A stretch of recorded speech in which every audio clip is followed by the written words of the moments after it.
G'day folks, it's the Maple Monkey here again, and welcome to a gameplay video here for a game called Black Rose Wars Rebirth. We're actually going to be doing a gameplay video featuring Black Rose Wars Rebirth and the expansion, which is called Apocalypse. There's no title here, but it's called, I think it's on the side here, Apocalypse.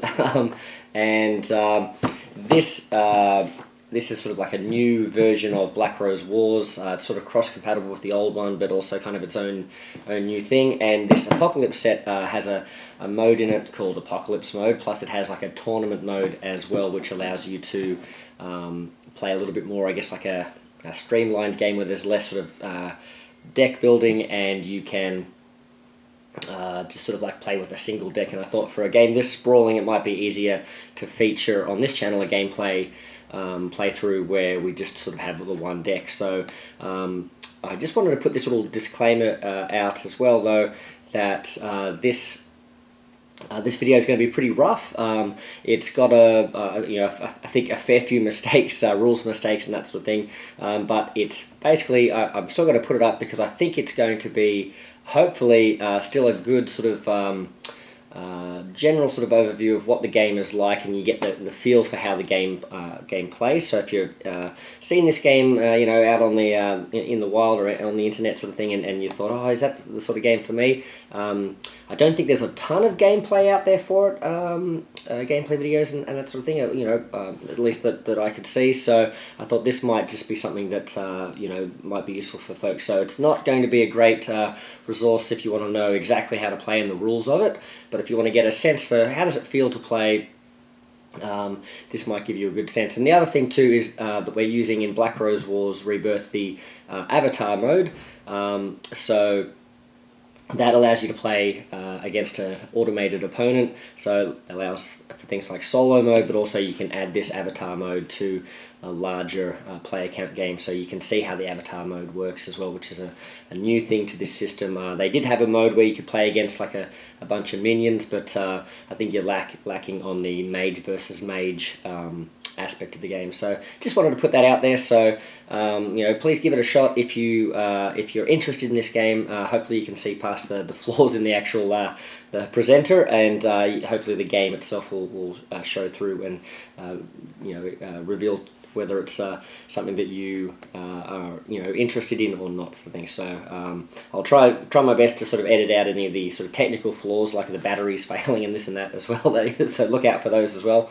Yeah, hopefully you'll enjoy this. And if you do enjoy this, please let me know if there's things you want me to change or anything like that. The camera view, I don't know if I can do much about that. It's I don't really have the best sort of technical sort of setup for top-down shots and that sort of thing, but I definitely, if you guys do enjoy this, and I'm planning on doing more gameplay videos for a wider range of games, I definitely plan on sort of like trying to sort of polish the craft of, if I pick a game, then I'll try and sort of get better at doing that game each time, sort of thing. So hopefully that comes through. So anyway, that's my little disclaimer out of the way. Please enjoy the rest of the the video. All right, so we'll catch you on the next one. See you guys. G'day folks, it's the Maple Monkey here again with another gameplay video for you, but this time we're going to be diving into something a little different. So we're moving away from Marvel United for this particular video. Not to say that we won't be back. Certainly we're going to be playing lots more Marvel United. Definitely love that game, but I have been wanting to sort of try my hand at some different games on the channel, and see if you guys are interested in watching this. And from some early feedback from our Spiderbot Minis from Mars Spiderbot token giveaway, some folks seem to be suggesting that they'd like to see some other gameplay, other different games on the channel and that sort of thing as well. So I'm going to try my best to sort of do a good job with this one. I'm not sure that it's the best setup camera-wise, but hopefully we'll get into it. And it's taken me a little while to actually suggest what game we're about to play, and that is Black Rose Wars, in particular the Rebirth version. It's a brand new sort of kind of like a redo, like version 2.0, but also compatible with the old one, sort of, version of Black Rose Wars. And in fact, we're going to be playing with the Avatar rules, which are the new sort of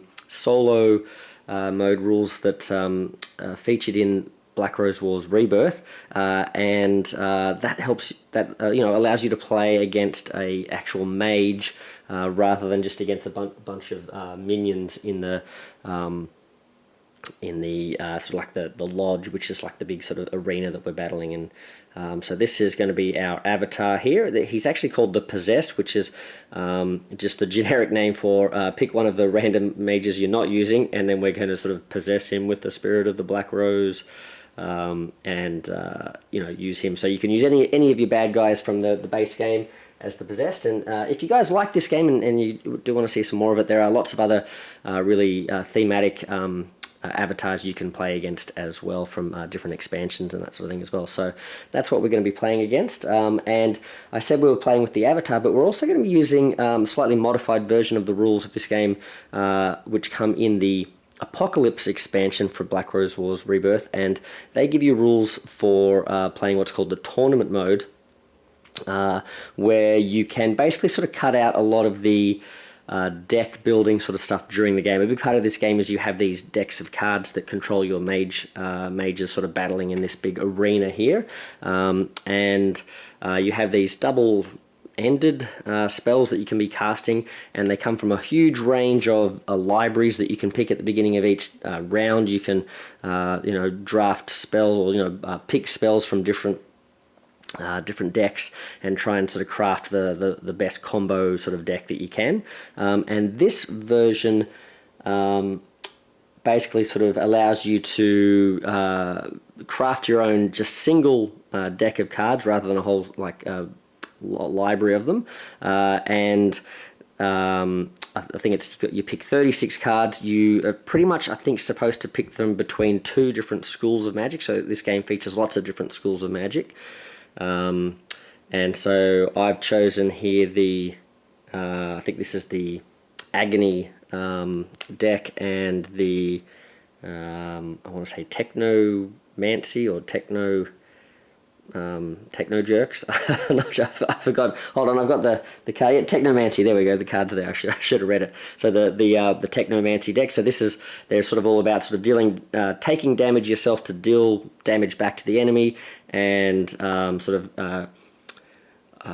don't know the full effect of this deck, but I've picked a few spells that specifically are about sort of raising undead minions and that sort of thing. So that's what this combo deck is going to be. Now you might notice there's some other cards here. Now normally in this version of the game, we're not supposed to take specific cards that are based on the mage that we chose, but you can do a bit of tweaking with point spending and that sort of thing to be allowed to take these in your deck as well. And I thought I wanted to show off the fact that every mage that you play technically does have its own sort of like selection of, well, they only get three cards and basically 3 copies of the single spell, but it sort of is their signature spell. So I wanted to show that off. So this guy is he's got a spell called the Cube of Lamentations, and each spell usually has 2 different effects depending on how you want to play it each turn, and that's going to be his thing. So he's all about sort of inflicting damage,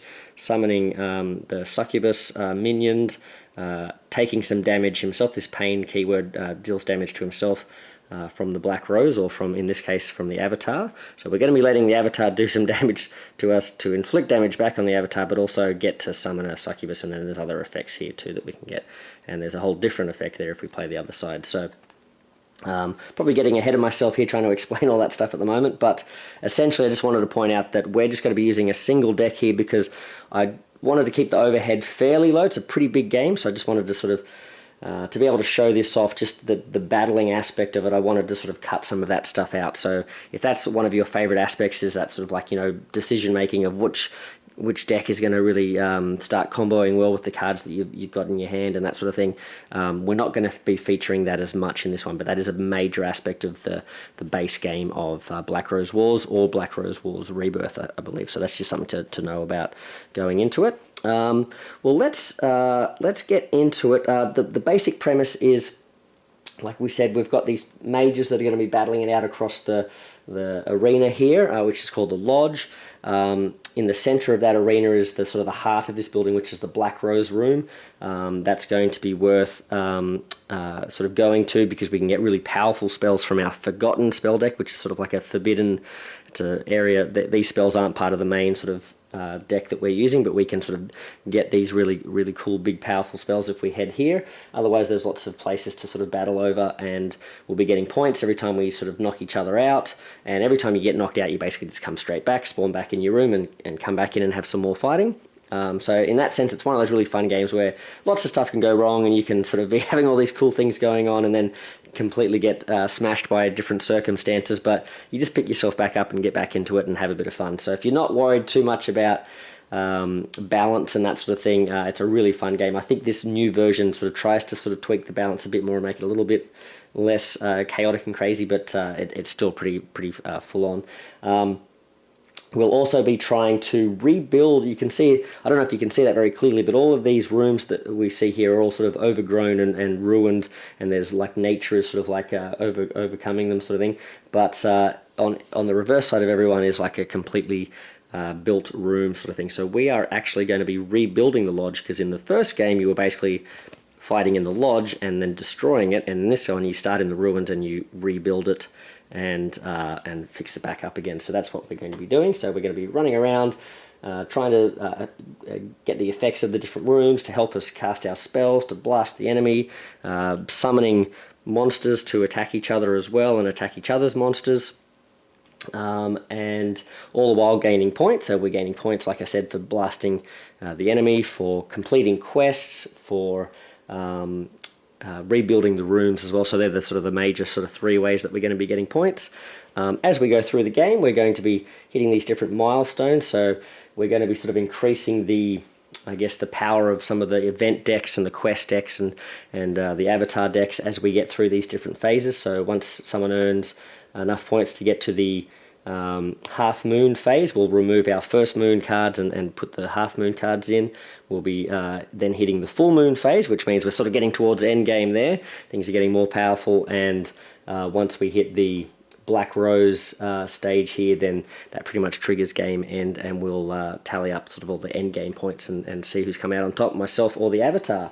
You can play with the avatar in multiple different ways. Like you can just play one-on-one as a solo game, or you can add the avatar into like a multiplayer game to replace one of the players, just to add a little bit more chaos there as well. So let's have a look here. We've got our, I just wanted to show off just quickly the characters here. So we've got some tokens here that represent our physical actions. So we're limited to 2 physical actions during a turn. So we flip those over to show that we've done 2 throughout the whole round, I guess. We've got a health value here, a maximum hand size. We've got some extra punching power. So if we do some physical attacks, you know, with these actions here, this is how much damage we're doing. And spells tend to do considerably more damage than that, I guess. I don't know if I'd say considerably more, but spells tend to be a bit more powerful. So you know, punching is okay, but usually if you can get a spell off in time, that's even more powerful. We've got a movement rate here, and this is how many quests we can sort of hold at a time. And then we've got a space to sort of keep track of how many times we've knocked out the enemy as well. So that's a basic sort of mage sheet there. In this game, there's no special powers that the different mages have that are different to other mages apart from those cards they've got. In the old version, you did have a version where you could flip on the back and they would have some different effects there. But interestingly, in the Apocalypse expansion that features this tournament mode, they also have some rules for crafting your own mages as well. So there's a little bit of that, but just in a different aspect as well.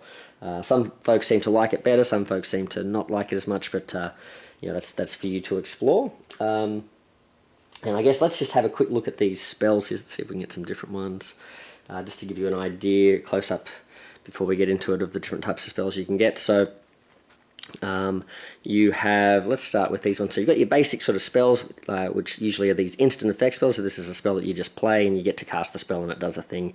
So you can see here, it's an instant sort of spell. This is just the type of spell it is that might sort of trigger off certain keywords and stuff, but it looks like it's sort of like a watery water element spell, and this tells you how you're targeting, like who you're targeting or how you target. So this says you target another player or another enemy. I think this means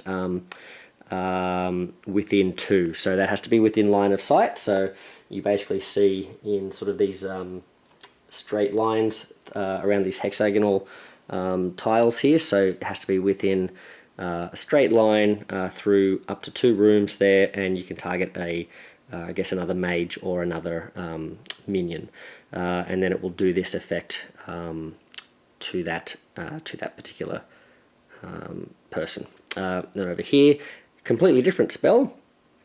So depending on which way, sorry, I should have mentioned, we program these spells in, so you have to put these down sort of face down and then reveal them and see what happens.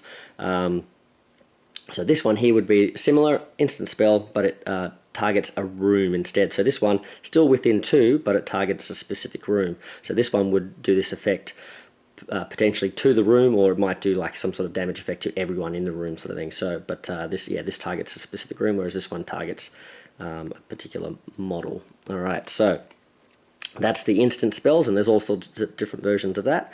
Let's have a look at the other sort of, this is the other sort of, I guess, basic spell. So these ones, not really sure what you would call this one, but that's the other sort of major type of spell effect. I forgot what the actual sort of keyword for that is, but again, this targets a room, and I think the zappy ones tend to be sort of more damage orientated, I guess, whereas these ones tend to be more sort of summoning oriented, I think is what the difference is. But you can see here this one summons a cadaver, so there you go, and it activates, which means you get to summon it, but you also get to use it during your turn, because normally the minions only activate in their own special round at the very end of each round, a special phase I should say, but you can spend physical actions to move them around. You can also, sometimes a spell will let you activate them as well. Let's have a look at the other side here. This one says the little rose symbol here is a point, so lose a point, and if you do, you get to summon a big colossus. So there you go, lose a point to summon a big dude, and hopefully earn more points by getting it to smash things. So so that is that. Yep, there you go. So that's the basic sort of summoning ones. Now there's some other spell types as well. We don't actually have any protection spells in this one, but there are 2 different types of spells you can play that basically can mess with the enemy's plans, and because you're playing them face down like this, they don't know what you've got. And what you do is, if you want to activate this spell to set the trap, what you do is you say, okay, I'm going to play this spell, but then you just put a token on it, and then the enemy knows, okay, you've got some sort of funky thing going on here, but they don't know exactly what effect it's going to do and what's going to trigger it. So this one here is a trap spell. Its trigger is that another model inflicts damage. So as long as any other model inflicts damage besides yourself, then you can trigger this trap, and this is going to affect a model in any room. That's what that little asterisk sort of symbol, that star symbol, means there, and you get to trigger that effect there. Okay. Whereas if we flip over here, this trap triggers if another model inflicts damage to you specifically, and then again any model within any range, and then it does this effect right there. So that's the traps. The other type is like a little shield symbol. They're the protection one. So they're similar. You place those down, put this thing saying, you've got some sort of protection going on, and then the enemy knows, okay, if they do something that's going to sort of damage you generally, then something either adverse to them or beneficial to you is probably going to happen, because you've got some sort of protection spell going on. So yeah, anyway, so that is our basic sort of spell rundown, and I think we'll try and get into it, and I'll just try and explain other features of the game as we go. I don't want to get too bogged down, and if you guys like this, we can maybe sort of explain more about it in detail in future playthroughs. But feel free to the other thing too is, feel free to correct anything I make mistakes with as well, because I'm still totally, well, don't totally have my head around this whole game system, and often make mistakes, so apologies if that happens. Well, let's get down to it.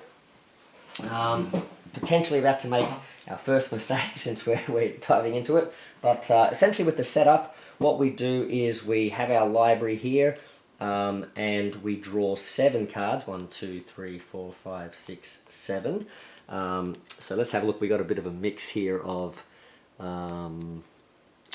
we've got probably, and I think I've got mostly the Agony. I probably didn't mention this. I've got the Agony deck and the Technomancy deck. I don't know if I did mention that, but they are all about summoning things, and these guys are all about taking damage. I think I did mention that.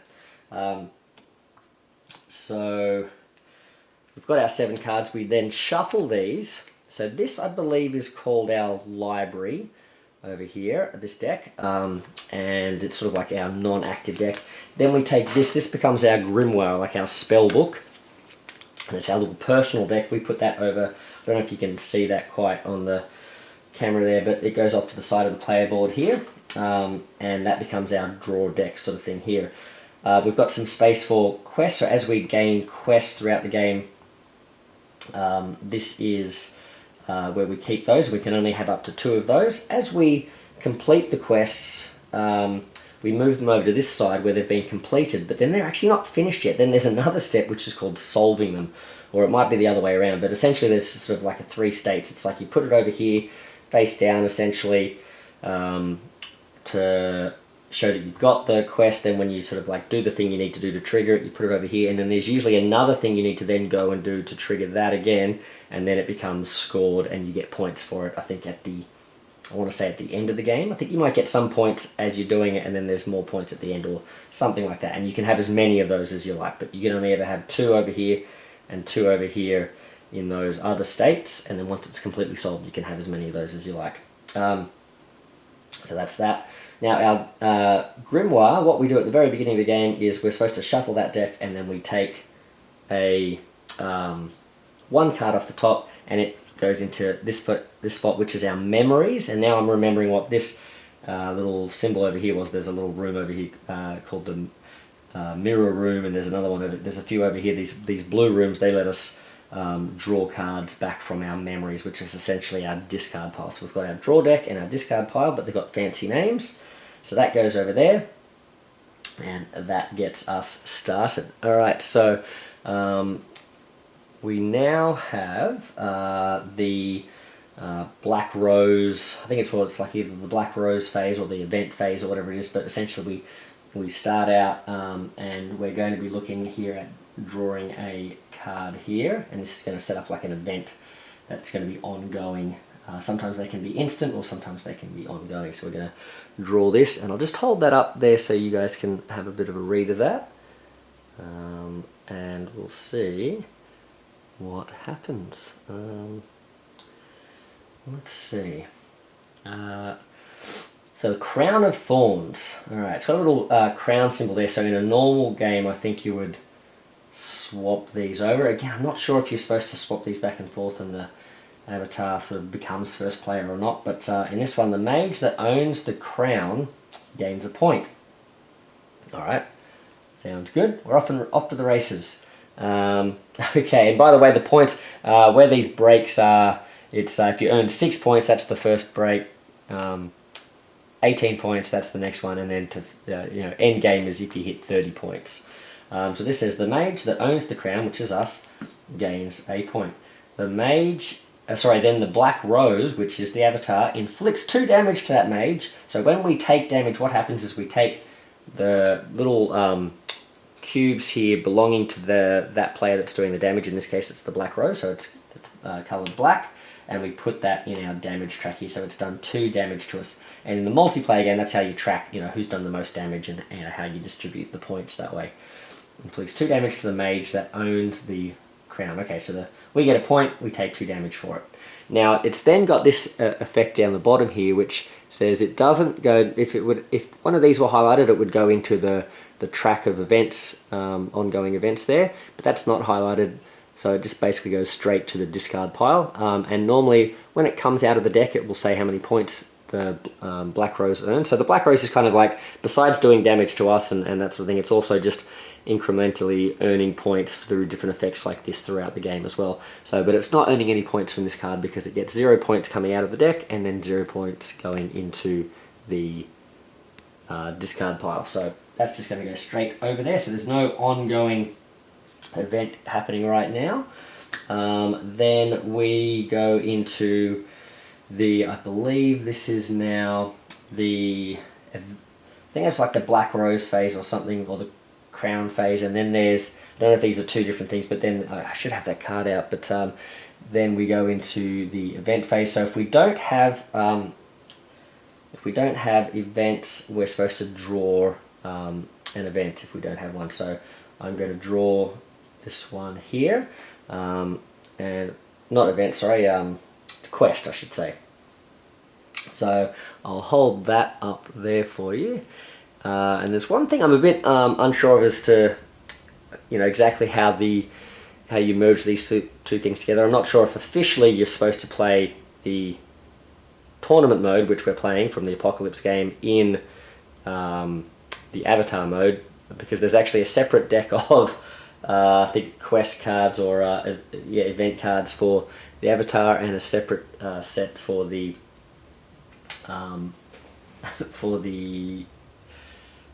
tournament mode. So I'm not sure if we're doing this correctly, but this says Magic Steam. After you resolve an effect of one of your spells, okay, and you have 3 fire or water symbols on the active side of your revealed spells. So basically we have to resolve an effect of one of our spells. So you have to basically do a spell and also at that time have a bunch of these symbols out, and that basically completes that quest. Then then we get to choose one of our revealed spells with those same symbols, and add it to our hand, and then we get to convert. Means we get to sort of change someone else's cube that might be on a location to one of our cubes, so we can sort of be working on that area control of the rooms. And if we can do that, we earn 2 points. Right, so I'm going to leave this face up just because we don't really need to hide that from the AI player.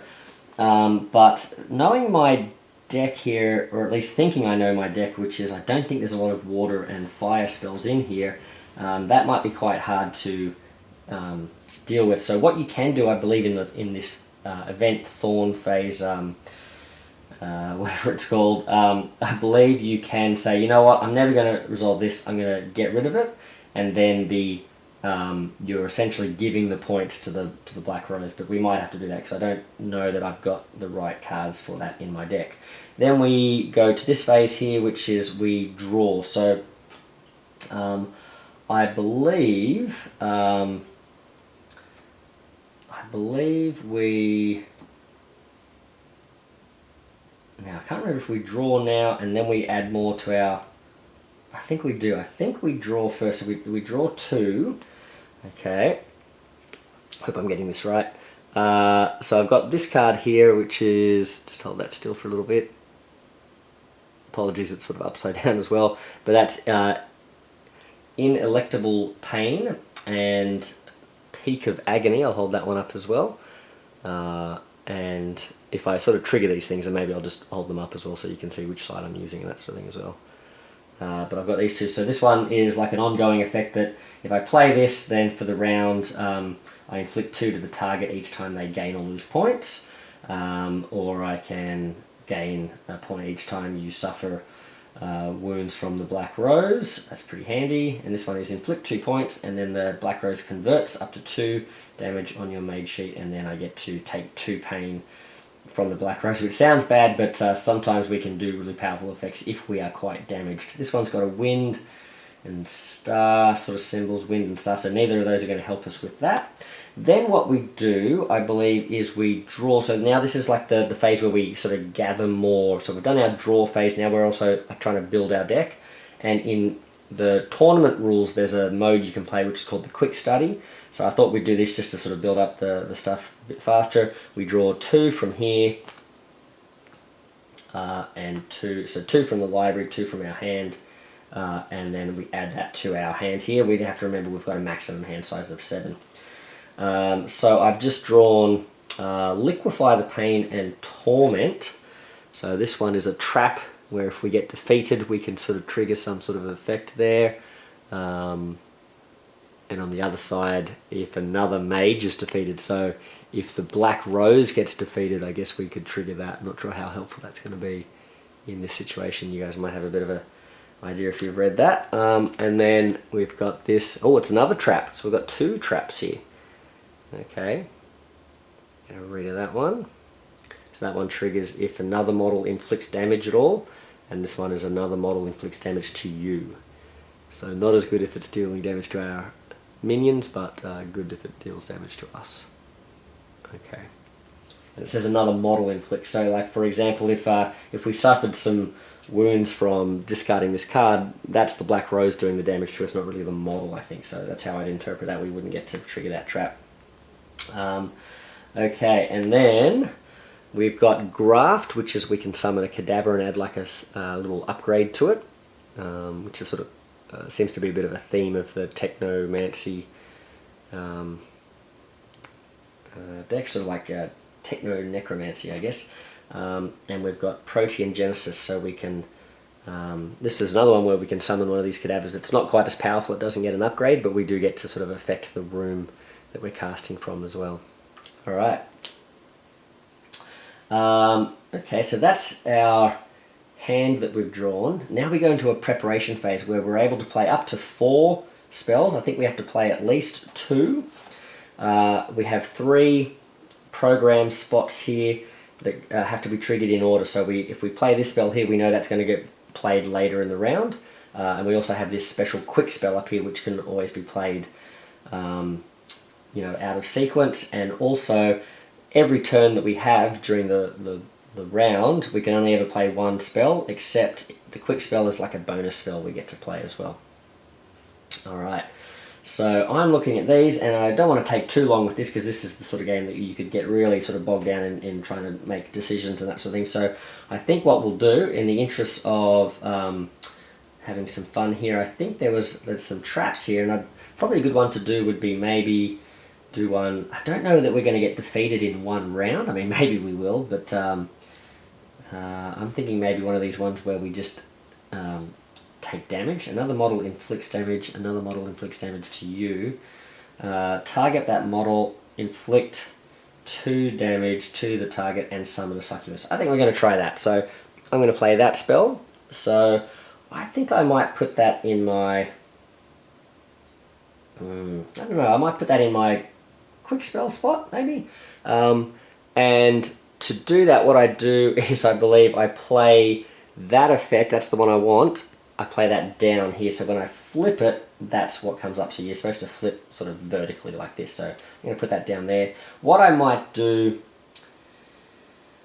no, we'll do it this way, because otherwise I'll lose track of what I've cast it, won't I? Alright, so we'll do that. Now, I think I'd like to summon one of these cadavers. Maybe this would be fun. We'll put a little upgrade on him. So let's summon a cadaver as well.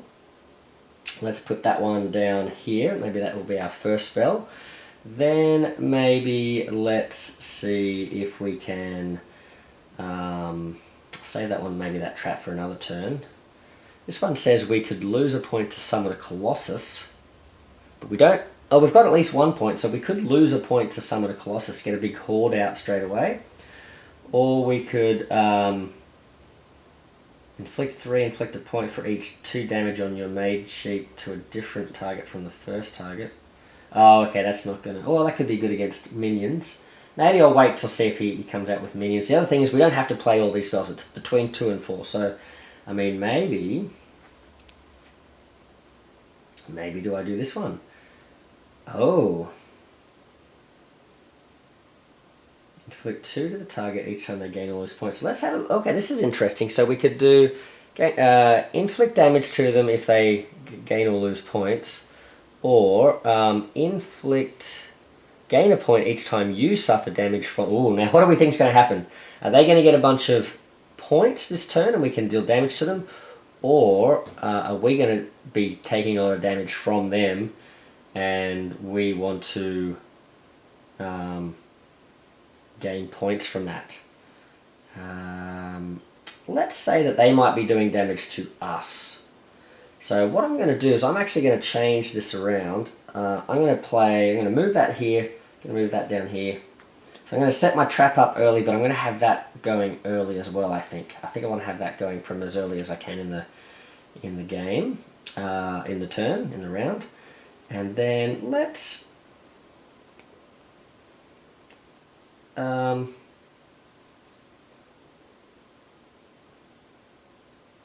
know about that one. Maybe let's just try and summon a big Colossus. Get a bunch of guys out. So let's do that. Lose a point. Yeah. Okay. Cool. So let's get started. We've put that down. That's our round there. So now we go first. So in the first sort of phase, first part of the game, we start in our mage room. We can't do anything in this room, so we have to sort of move out. So we can't use our first action of the round if we're starting in the room to play a spell or something like that. We have to do a physical action, which is to move. So we're going to flip that over and we're going to do a move and potentially an activate one. So we can move up to 2. So I'm thinking we could summon a cadaver here as well. We could draw something from our deck. I'd like to maybe go... we could place... Oh, that's interesting. We could place some instability here in the treasure room. But let's summon a cadaver. Let's show off a few different things. So I think we're going to be summoning a few things. So let's go over here. Let's go 1, 2, and so that's our first action is to move. We've moved twice. Now we can trigger this action here. We can do this as many times as we like. You can sort of trigger the rooms as many times as you like, and different mages can come in and trigger the different rooms. I don't know if I mentioned this in the intro, but normally in the previous game you could only sort of trigger the rooms once, and they all had different effects. Whereas in this one, there's a whole bunch of effects that we're going to, as we rebuild the rooms, that's when they get their really special powers, but they can only be used once per turn.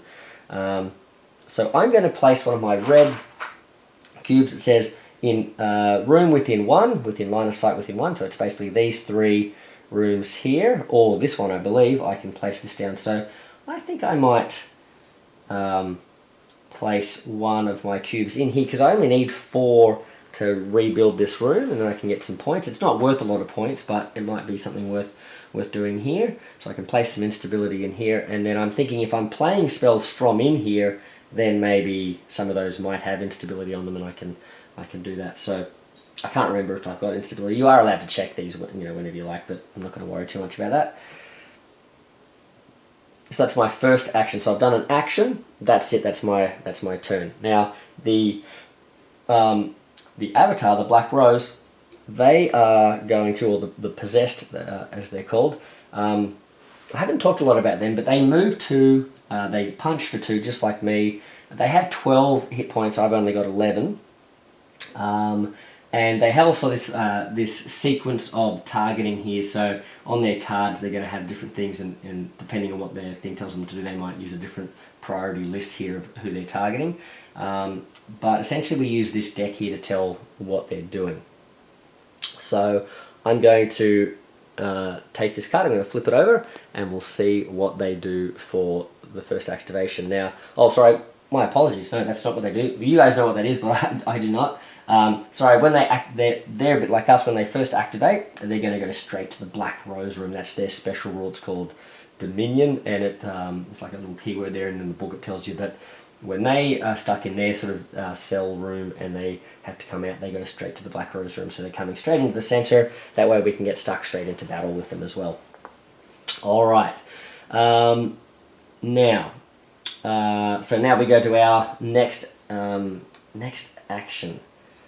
You know what? I think what I could have done there was I could have, because you get to do 2 actions, in a turn. So the first action was moving, coming out here and activating the room. So I could have also flipped this card and set this in place. So now I've got this special effect here from the quick spell, and so now I've got this effect sitting on the mage, which was essentially over here, but it travels with them. So now, anytime I suffer damage from this character, I'm going to gain a point. So that's my plan. Alright, so... Oh, and I also was in that room as well, so I get to place another one of these. It's got one of these little instability things there, so I get to place that in the room that I cast from. So there we go. That's my super cool plan. Alright, so we've done that. So that was our turn. Then he moved into here. So now it's our turn. So now I've only got my program spell, so I can't do 2 spells at once. So I can only ever do 1 spell. I believe this is a trap. Yep, that's a trap. It's a trap. So we're going to just place that on there, showing that we have powered up that spell essentially. So it's like we've cast it, but of course you don't want the enemy to see what that is. So we put that down. We may as well flip that over actually, because we know the avatar's not going to tell anyone, and we're okay. So we just know that we've powered up that trap spell. So that's our first action. Now, do we want to move? We could move and like punch this guy, I guess. We could. So we've set the trap. We could move in and punch him, and then yeah, that might not be a bad idea. And then we're sort of in there, and that way it might be more likely to damage us because it's already in there with us. The only thing is we're leaving this and not finishing us off, but we could come back maybe. So let's do that. We're going to move, do our last action. We're going to move and punch, I believe. So you can move and... Oh, can you move and... Oh, that's a good question. Can you only punch and activate? Maybe you can't move and punch in the same action. Let me just check. Okay, just had a quick look there, and no, it turns out you cannot move and attack in the same action, unless I'm completely reading that wrong. So we won't do that. What will we do? Because we can't attack there. We've cast our spell. Now we don't have to use 2 actions. We could just cast the spell as the 1 action. But I'm thinking maybe I just will move. You know, I won't be able to punch him over here, but I might be able to take some damage and gain some points. I don't know if that's a good strategy with this guy, but we're going to get in there. We're going to maybe summon our minions in here and all that sort of stuff. So still feels like maybe a good idea. I'm going to head in. Now it says here, discard 3 cards. If you do, draw a forgotten. Draw 1 forgotten. Forgotten card, and then the Black Rose places instability in here. So now I do have only 2 cards in my hand. So one of the things that you might want to think about if you're planning on going to the Black Rose room is playing a limited number of spells that turn so that you've got more in your hand, and then you can go in here and dump a bunch to get a big card. So probably should have thought that out a little bit better, but that's alright. We just won't use that, activate that room. So going on to now the Possessed. So we'll have a look back at this card again so you guys can see, can finish reading what that is. So it's now their turn. And the other thing is they get 3 activations. So if they're in their room and they have to move straight to the Black Rose room, I think that does not count as an activation. So essentially this is their first of 3 activations. If you're playing hard mode, I think they can get 4 activations. I guess you could just keep going up from there if you wanted to.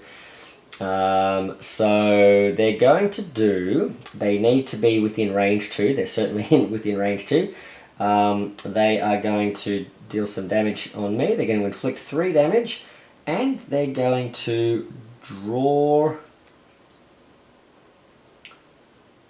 a card.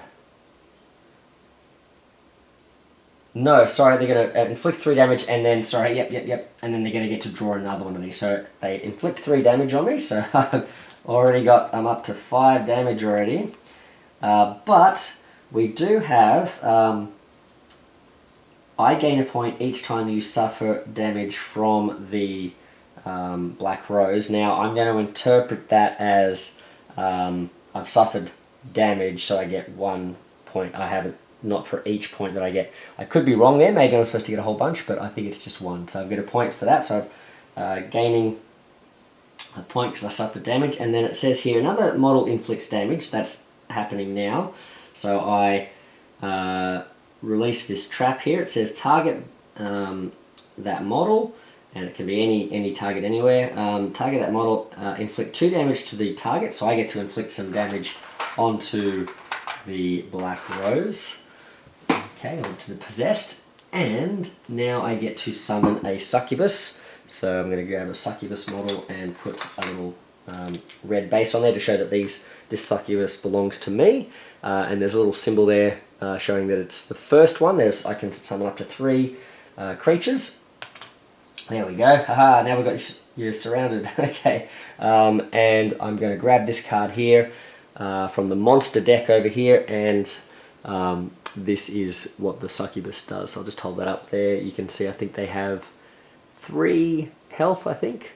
They can move 2. They only do 1 damage, but for every damage that they take, they can dish out more damage. And it says has +1 punchy power for each damage on the card. So you want these to take some damage, and then they're a lot stronger. And each time the succubus owner, which is me, suffers damage, the succubus can suffer 1 damage of one of those damage in their place. So I'm going to put that's the first minion I have. So now if I suffer any more damage from this card, because we're now drawing another card, this does not count as their next activation, by the way. This just counts as, like, all one big activation, which is not very nice for us, but I can maybe block some of this with the succubus if I can, and then make her stronger from doing that. The other thing, I probably could have kept my physical action that I spent last turn just to move into here. I could have used this to then be able to attack with the succubus as well this turn as well. Targets the Black Rose room, summons a Colossus, okay, in that room within 0 range, and gains a point. So, now that's where we would have wanted that other effect where every time they gain points we can do damage to them. But anyway, so they gain a point. They summon a Colossus, and that's going to... Oh, and look at the effect at the bottom here. Oh, they also get to put... there's also a little effect here, getting to put some instability into that room. So they get instability in the room, in the Black Rose room, and they get to... Oh, we don't have the big... I haven't taken the big large black bases out. I guess we'll just know that the ones with the red bases are my Colossuses if I do summon them. But now there's, now we've got a bit of a fight happening. who's surrounded now? And then the Colossus gets to activate. Alright, so that goes there. And the Colossus is basically going to, essentially, they're always pretty much going to go for me. And if I'm getting some of that wrong with the rules, apologies, but I'm going to make it nice and easy. I'm not going to think too hard about it. They generally will attack me, the mage, because I'm sort of like the source of all the points. The enemy's going to want to score points by defeating me rather than defeating my minions. So this Colossus has the stat line as follows. And I wanted to summon one myself, but now I'm getting beaten up. Alright, so whoops, upside down, or sideways. There we go. So you can see quite a bit bigger. So 4 health, they dish out 3 damage, and they can move 2. The Colossus inflicts 3 damage to each mage that enters the room that it's in. So if we hop out and then hop back in again, we're going to take 3 damage just for hopping in. Only does that to mages, not to the minions. Alright, so that's going to go up here in its first spot there. And it is going to dish out 3 damage to me. Now, I don't get points here for taking damage here because gain points each time you suffer damage from the Black Rose, and I could be interpreting this wrong, maybe, because the Black Rose, the Colossus belongs to Black Rose, it is essentially doing damage to me, but I'm going to assume that that is not the case. So I'm taking 3 damage, not gaining any points from that, but I can block each time a succubus suffers damage. The succubus can suffer 1 of those damage. So I'm going to take 2 damage. Wow, that's a lot of damage. But I'm going to put 1 onto the succubus and make her a bit stronger. So now she's hitting for 2. Okay, so that was the Black Rose's first activation, possessed first activation. So I'm now going to cast my spell, which I believe was to summon a cadaver. So here we go. You bring a Colossus, I bring a cadaver. It's like I brought a playing knifey spooning or something. Yeah, you call that a undead? Alright, so yeah, we're going to pop this little guy in. So we're going to summon him, and he gets summoned in the room. Now, unfortunately, he doesn't get to activate. He just summons and gets in there. But he is going to get to draw. It does say summon a cadaver, but it also says assign a random upgrade to it. So that's from this upgrade deck here, and these are all like sort of like grafted bits and pieces that they stick to the monsters. And this one happens to be, just see what that says there, not really sure. Let you guys have a bit of a read. Am I holding that at the right? I hope I haven't been holding these like way too close for you guys. Apologies if that's the case. But I will explain what they do, hopefully. Tendon implant. This model has +1 movement. Great, we're all in the same room. At the end of the Black Rose phase, you can move this model a number of rooms equal to its value. So this model has +1 movement, and at the end of the Black Rose phase, which is that first phase at the beginning of the whole sort of round, you can move this model a number of rooms equal to its move value. Okay, so it gets like a boosted move. Alright, well let's grab a minion. What are they called? A cadaver, and see what they do. Alright, this cadaver, if the cadaver has an assigned upgrade, it gets +1 health, and they can only ever have one upgrade generally, so it's only ever going to get the +1 health. So this little minion has 2 health, but he now actually has 3, because he's a little bit tougher and he moves a bit faster essentially. Okay, would have liked a more punchy minion, I guess, but we'll take it. All right, so now we could have summoned him in another room, because we could have summoned him within one, but I was just figuring this is where the action's going to be, so we'll put him in here. All right, then we are going to oh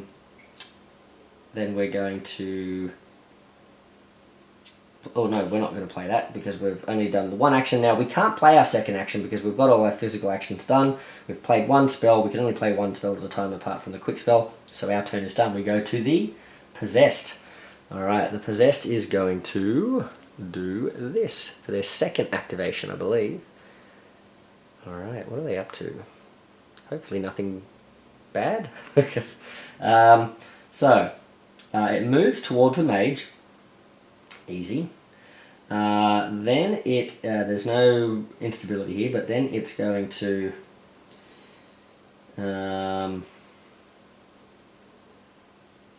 inflict 3, and then the target removes one of their evocations with a value of 3 or less. Oh no.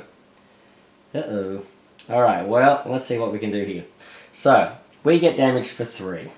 We're getting close here. We're going to take one of those damage. So 1, 2. We're going to take one of those damage on our Succubus. So now the Succubus is like souped up. We can do double extra damage, 3 damage, but we are 1 away from getting splattered there, so that's not great. However,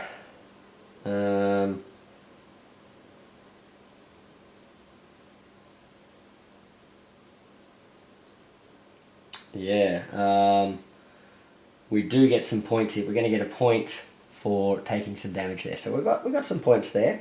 All right, and that is their turn. We'll keep her around, and we'll lose our little speedy cadaver, so he gets taken straight out. So we'll remove him, put him back here. We'll remove that. We'll just put that over there, and we'll keep going. So they've done that to us. We'll do our last spell here. That is going to be the Protean, is it Genesis? And oh, I thought this was the one where we were summoning a cadaver, wasn't it? Colossus. Yeah, did I put that? Oh no, you know what I did? I flipped it that way. So yeah, so I was going to say, I'm pretty sure we were looking for a Colossus here. All right, so we're going to bring our big guy in, but we have to lose a point to do that. So we're going to lose. We're going to go back down to 2. And we're going to summon a big Colossus. We'll put a big ring on him here, and we are good to go. Maybe we'll put this one fit here. Alright, here he comes. Oh, now we've got a fight on our hands. Okay, so we lost a point, we put the guy in, we're looking good. Now,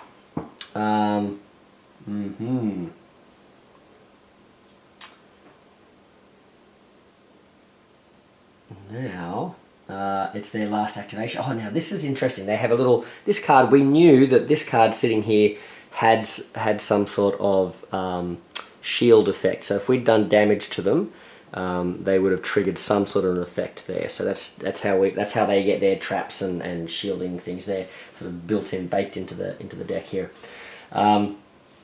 So we're going to flip this, and it's got its own regular effect as the card, but then it will have a little thing down here that shows what it would have done if it was a shield card. Alright, so we'll hold that up there. This is the last thing that it does. Hopefully, if it doesn't have a +1 draw thing on it. It's going to move towards a mage. This could be, we've only got 2 health here, which is, this could be problematic. Alright, it's going to inflict 1. Oh, okay, it inflicts 1 damage to us. Now, we're going to gain a point because we suffered some damage there. Alright, there's a full stop, and then we do the next thing. Then it says convert, it converts 2 damage. So what convert means is if a bunch of other mages have been targeting us, the Black Rose would get to say, you know what, other person who's playing the game, I'm going to take 2 of your tokens off here and replace them with Black Rose ones so that I've done more damage to the Meeple Monkey than you have, sort of thing. So, but it can't do that because all of its damage is here. So I'm assuming it's going to do something nasty to us because it can't do the converting. The target loses a point for... Ah, yeah, okay. So the target... Okay. All these points we were earning. Loses a point for each health not converted due to this effect. So we didn't convert 2, so we go back down to 1. So we're both on 1 point after all of that. Well, there you go. Okay, and that's its last action for the phase. Now we go into this fun part, which is the evocations. So now we have the crown. So we get to now activate our evocations. And I should have actually put out, my apologies, I should have put one of these Colossuses out, shouldn't I? Colossus, where are you? Okay. So, this Colossus is here. Now, alright, where are we? What do we want to do? So this Colossus has 4, this Colossus here has 4 health. He's about to beat me up if I don't do anything about it. So I could use my 2 evocations who can do, between them they can dish out 6 damage, 3 damage each. I could use them to beat up the their Colossus, and then they wouldn't be around to beat me up. So that's one thing I could do. Or I could deal I could deal 6 damage to the enemy mage, the possessed. Now he's done a lot more damage to me across the turn, but I think I want to do that anyway. Oh look, I'm going to take a hit here, I'm sure, in the next round, but I'm going to do some damage. So I'm going to dish out 3 from the Colossus on the mage, enemy mage, and I'm going to ignore their Colossus. So 1, 2, 3 from the Colossus, and I'm going to do the same from the Succubus, so I'm doing 6 in total. So here we go, 1, 2, 3, 4, 5, 6. Essentially they already had 2 there, so we're doing... so we had 2, 1, 2, 3, 4, 5, 6. So I must have grabbed an extra one out of there. I was trying to cheat. Okay, so I've got to do another 4 damage in this next round to be able to sort of topple the possessed. So there you go. Then they're going to activate, so he's going to go for me. He will deal some damage to me, so that is enough to take me down. Okay, so we remove all of these. Now what happens here, I believe, the evocations count as, you know, part of the mage, so he does get the points and the trophy, so I give him one of my trophies. So this sits, I'm just going to put these over here in their section here. I don't know if you're supposed to put it over here, but I'm going to pop it over here to show that it's claimed one of the trophies. It's knocked me out once. And I am going to give him points for that, so I believe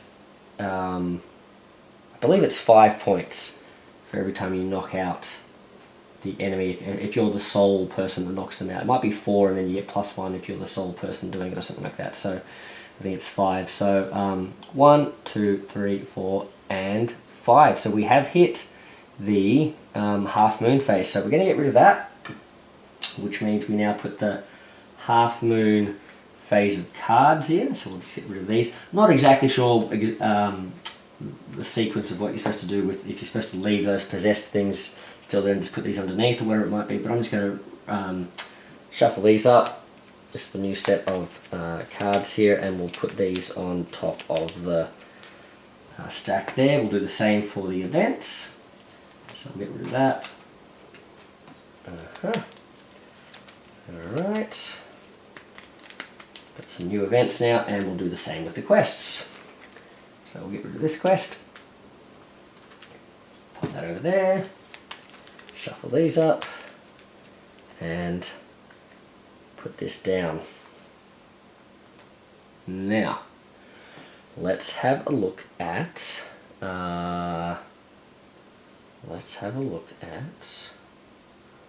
where we're up to next. I think we do a cleanup, so we have a look and see, do any of these rooms flip over and all that sort of stuff? No, I don't think so. This model attacked me solely, so now I got knocked out. So what we are supposed to do is, at that point, we were supposed to put me over here in this room now as well. So we've got my minions. I believe they stay there. I don't think they disappear when I get knocked out. Again, I could be wrong with that, but we'll keep playing as we go. We're in the cleanup phase. We remove this ongoing effect from this spell here, so that goes back here. These spells all got played and they go in here. If the trap spells didn't activate, I believe you can leave them on your board for the next round. So I'm going to do that if that happens. But the trap got activated, so we can get rid of that. That's fine. So we go into the new phase. So we have a look here. I believe we draw a new one of these. We'll have a look at what it says. Okay. Hopefully you guys can read that. If it's not too blurry, holding it out far enough maybe. Okay. It says, Letters of Destruction. Alright, if a mage activates a green or a red room, so any of him or me, they gain a point. Okay. The Black Rose inflicts a damage to each mage that does that though.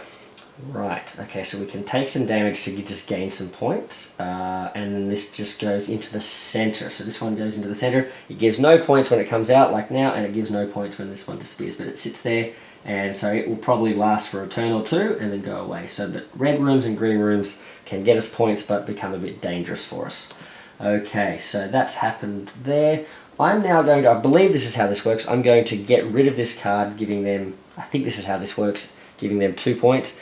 There may be an effect that in one version of their rules, instead of giving them the points on the card, you get the points of what round it's in. So it's like 1 point first moon phase, 2 points second moon phase, or whatever it's called. I'm just going to get rid of this. I'm just going to put it over here and give them the points. So 1, 2. I think that's how that works. All right. Now,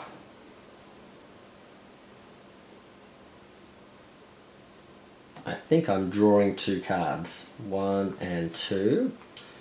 Where did these cards come from? Oh, they're in my hand. Okay, so 1 and 2, I've got these in my hand. Now I draw again. 2 from here and 2 from here. There's nothing here, so I need to shuffle these. Okay, shuffle, shuffle, shuffle. Shuffle, shuffle, shuffle. And I'll pop this over here now. I need to draw 2 from here and 2 from here. Alright, and I think instead of going through too far, I'll just hold these up, just give you a brief. You can always pause this if you want to have a look at what they do here. Okay, we've got this one here. Hopefully I'm not blocking too much of that with my finger. We've got another one of these graphs, so you can, some of these the same with this. I've got 3 of each copy. What I've done is with each of the cards that I picked for this deck, I've put 3 of each in. So you should become familiar with them as we go through. Okay. Black Rose running away with it. He's on 8 points to 1 at the moment. Okay. What am I going to do about that? I don't know. Now, this one lets me remove an undead to summon a Colossus, but the only undead I've got is the Colossus. They are undead, aren't they? Yep. Or what can I do here? Place a thing. If the target has an assigned upgrade, it activates under your control. No, that's not really that handy. I'll keep that in my hand, I think. I can inflict damage on the target each time they can lose a point. I sort of want to catch up with the points, so maybe I'll do this. Maybe I'll do this pain one again, where every time they damage me, I gain some points. Although that worked out so well for me last time, didn't it? But maybe I'll try that again. Okay. Alright. Do I want to... Oh man, we're going to do the same thing. Summon another cadaver.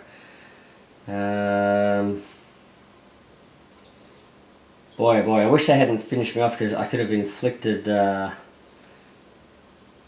some damage there for each pain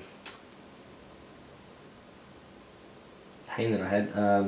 Inflict 2 damage to the target each time they inflict the spell or action. When you suffer damage, one of your evocations can suffer damage in your place. That's useful, considering I'm going with an evocation heavy sort of build here. That could just be insurance, or I could inflict 2 damage to the target next time they inflict damage with a spell or physical action. Wow, I could just deal 2 damage to them. That could be... Maybe I'll do that one instead. Alright. Put that one out. Now, if I can keep... If I remember, I can only have 7 in my hand.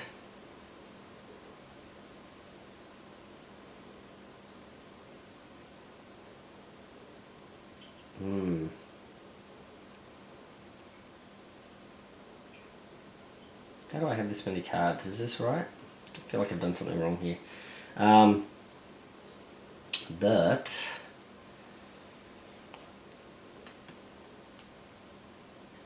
if I play these, I could still draw a power card, couldn't I? I don't know if I feel like I've got a card here that I shouldn't have.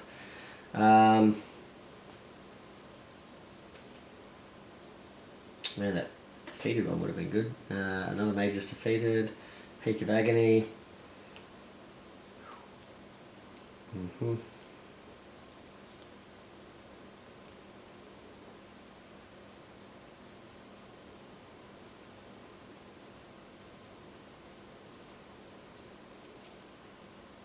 Well, let's just get another one. I think maybe... Oh, assign an upgrade to a target of your... Oh, I could actually soup up the big guy. I could soup up the big guy. Let's do that. Let's do that. Let's put that one in here. Oops, that goes there. Yeah. And have I got another graft as well? And I could just summon another little guy. Yeah. Let's do that. Okay. Whew. Okay. I don't know. We'll see what happens here. But that's my deck here. Do I have 4 cards in hand? Yeah, and I think I've got to discard at least 3 of them, right? So that should be fine. I could be cheating here with that, but we'll see how we go. I think we're... Okay, so I've drawn my cards, played my cards out. I think we are good to go. So we are going to we'll flip over our actions. We're ready to go. We're back here, though. Here's the problem. I've got to get all the way back to this room, don't I? And I want to activate...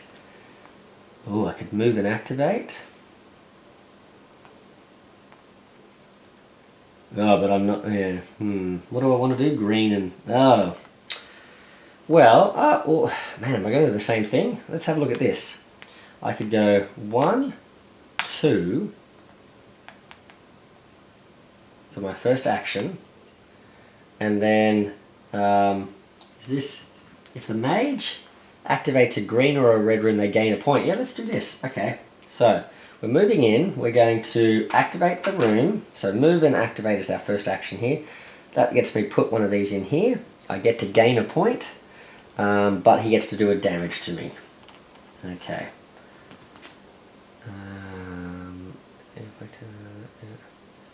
Yeah, the Black Rose inflicts a damage to each mage that does that. Yeah, okay.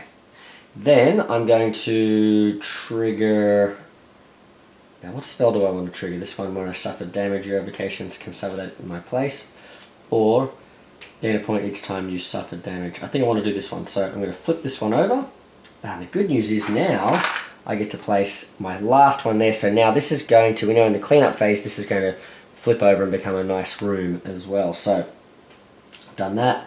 I put this down here, so each time I suffer a wound from this guy, I can gain some points. Alright, we're essentially repeating our turn from last time. Let's go with their turn. So they are in the room, they don't need to worry about coming back out again, so they can just go straight with their turn. So did I flip this to the... Yep, this is the new Half Moon deck as well, so this could be potentially more powerful turns that they're having this round as well. Which is great, because they had such a weak turn last time, didn't they? So they are going to... Oh! They're going to place instability. Okay. They're going to... now they're going to move... Are they moving? What does the one say? They can do this to a mage within 2, and they can see me, so if they don't move, they can still get me. But one says target a mage. Yeah, so they don't move, they just target the mage. Yep, okay. So they're targeting me. Here I am, I'm down here. They do 2 damage to me. I do not want the succubus to take this hit this time, I think, so I'm going to take the 2 full hits. I'm going to gain a point for that. Then they convert 1. They can't do that, and there's no benefit of them doing that. And then they also get to move towards a blue room. So there's a blue room here, there's a blue room here, and there's a blue room here. They're both the same distance away, so I think I want the mage to come towards me, so it's going to move towards, and they can move 2, can't they? Yep, so they're actually going to end up in this room. So 1, 2. Alright, there we go. Now, that's their turn. My turn. Now, I did want to get into this room, didn't I? So, what's this going to let me do?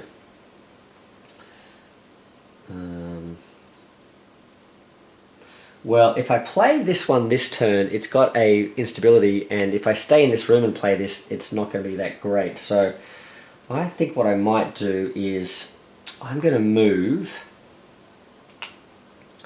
So for my first action, I'm going to move and activate. So I'm going to head over this way.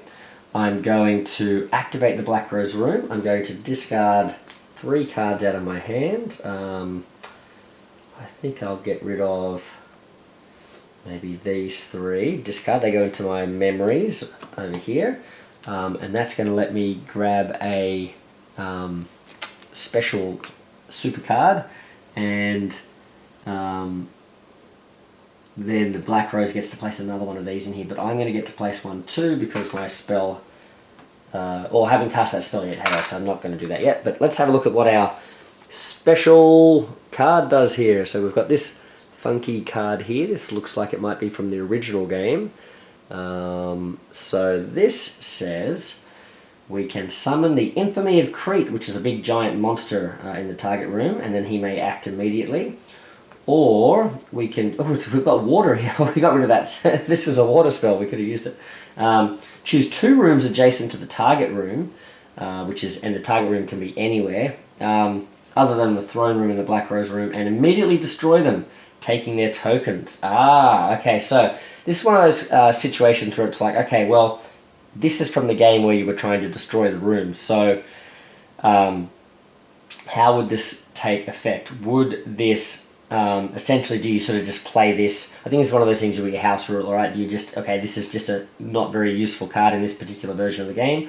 Or does you just count this as, okay, well, you just rebuild the room instead and treat it as if it's the same effect? Or do you wait till they're rebuilt and then you use this to destroy them, but then again, you're still not getting the tokens from doing that because there are no tokens on the rebuilt rooms?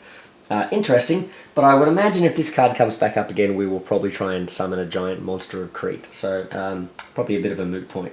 So, that goes, I believe, goes into our, I could be wrong. What does it say? If you do draw 1 forgotten card. Oh, it says draw, so it goes into our hand. Okay, so it's in our hand, we can use it potentially next turn. Alright, that's cool. Alright. So... we did that, we moved in, and then the second action we'll do for that turn is we will cast our first spell. We can't skip ahead, so we'll cast this one, and this is going to be setting another effect in play. This is from the other one, and this is when you suffer a damage, one of your evocations can suffer that damage in your place. And actually this one goes on us because it's actually whether we suffer damage, not doesn't matter who's doing it. Alright, so okay, so we can use, maybe we can soak up some damage with the big guy sort of thing. Alright. That is that. Now it's their turn. What are they up to? They're going to do some cool stuff. They're going to summon a cadaver, and then they're going to summon, it says, in the Black Rose room, and then summon a cadaver in the Black Rose room again, and then they gain a point. And they put some instability down. So I forgot to put mine down. So this room is filling up pretty quick, isn't it? So there's one. And then we get to put another one in here. So some of them, yep, gain a point. And then it says, a cadaver in the Black Rose room activates. Oh, alright, so here they are, they're in here. 1 and 2. My goodness. This room is getting full. They're surrounding me, it's a big fight. Alright, and we will put cadavers in their spots as well so we can track their damage. So these guys, because they're not beefed up with upgrades, don't have multiple health. They've only got, well, they've got multiple health, but they've only got 2 health. Okay. And one of them activates. Yes. Where did I put that card? A cadaver of the thingy activates. Yep. So one of them's going to activate and they deal 2 damage. Okay. So, and they are going to target me. And again, I think. I don't know whether I get the points for this. So you suffer. Yeah.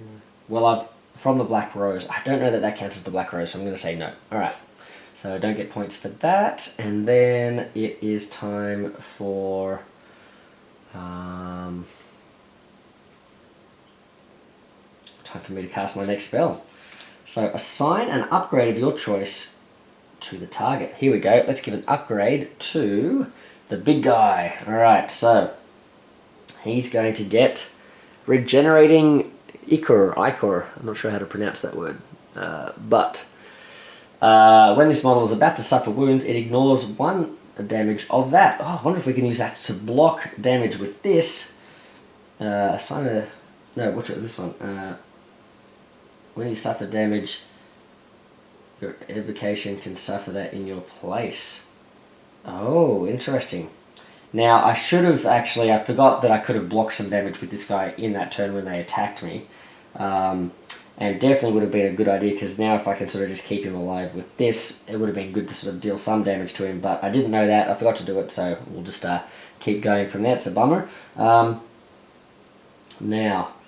when, yep, that's good. Okay, so he's a good, tough guy, and it's their turn. So this is, I think, their third, I think this is their third action now. Alright, so, what are they up to? They're going to do this. Okay, which is, oh, and they're going to play another card too. They get to inflict 3 damage to a mage within 2, but if we have a look at them, they can only see in this direction and this direction. They cannot actually see me, so they can't do that. They place, and they don't get to move. It doesn't say they get to move.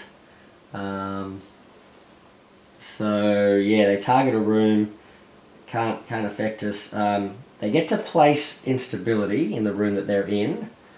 And then they can draw another card. Alright, so we got lucky there, but they are going to get to keep going here. What's this next effect? Oops, again, I'm probably holding that to way too close. Is that better? Hopefully. Alright, so, moves towards a mage. 1, 2. Alright, now they've joined the party. Inflicts 2 damage and then converts 2 damage. So, inflicts 2... we can choose to take that damage instead with the evocation. Or we can get points from this. I mean, it's not going to finish us off this turn. Maybe we just get some points from this, right? Target mage which casts the spell. Oh no, that's the blocking thing, and it converts too, and the converting isn't going to hurt us. Do we sort of block this and just take 1 damage on the Colossus, or do we take 2 damage and get some points from it? I'm going to get some points. Let's do it. Okay, so 1 point. I need points. I'm on 4 points. Okay. So, oh, you know what I didn't think about? The Colossus, their Colossus is going to... and he's got a bunch of these guys too. Oh, he's going to attack me. Well, you know what? I think they were going to take me out anyway, weren't they? I don't think it was going to matter. So, yeah, let's do this. Now, our last turn, we get to summon a Cadaver, and it's one of our little red ones, but we're going to flip him for a... He's our 3rd guy. So he's going to come in, and he gets a little upgrade as well. His upgrade is some sort of helmet. Alright, what's he going to do? He is going to, each time this model inflicts damage, I get a point. Oh, amazing. Well, that sounds great. Don't mind if I do. Little Cadaver. Alright, let's keep you around, buddy. You seem good. Alright, keep you around if we can. Boy, oh boy. Alright, well, speaking of Cadavers, that's the end of the phase, I believe, because we are moving on to the evocation. So, again, we will go first. I could be getting this wrong. Maybe we're supposed to be going back and forth with the avatar, but now... Well, what have I got here? I can deal 3 with her. I can deal 3 with this guy.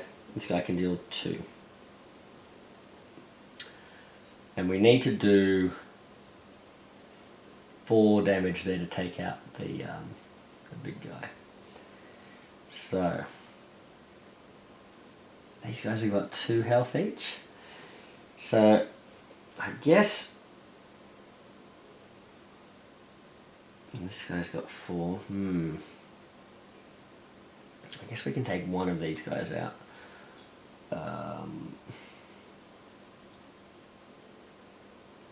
So let's get rid of, let's use little guy. He's going to crash tackle this one. So he's going to take out this minion over here. That one gets removed. Place that over there.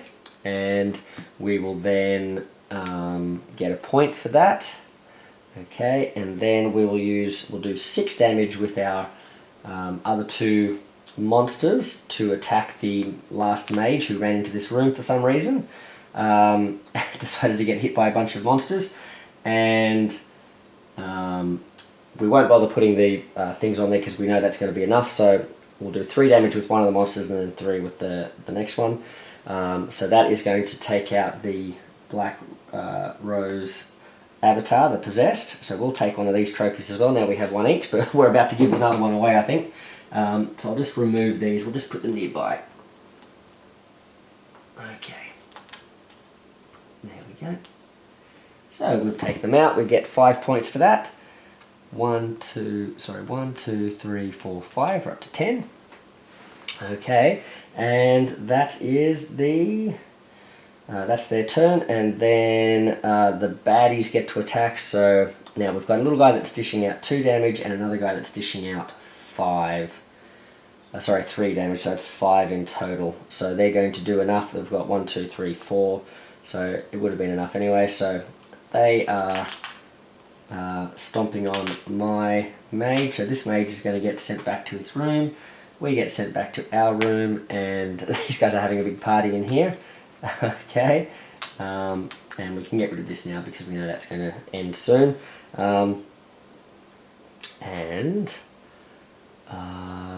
Yes, that is it, I think. That is it. Oh no, hold on a second, hold on. Let's bring it back. Whoop. We had a lot more damage there, didn't we? Because can we stop this?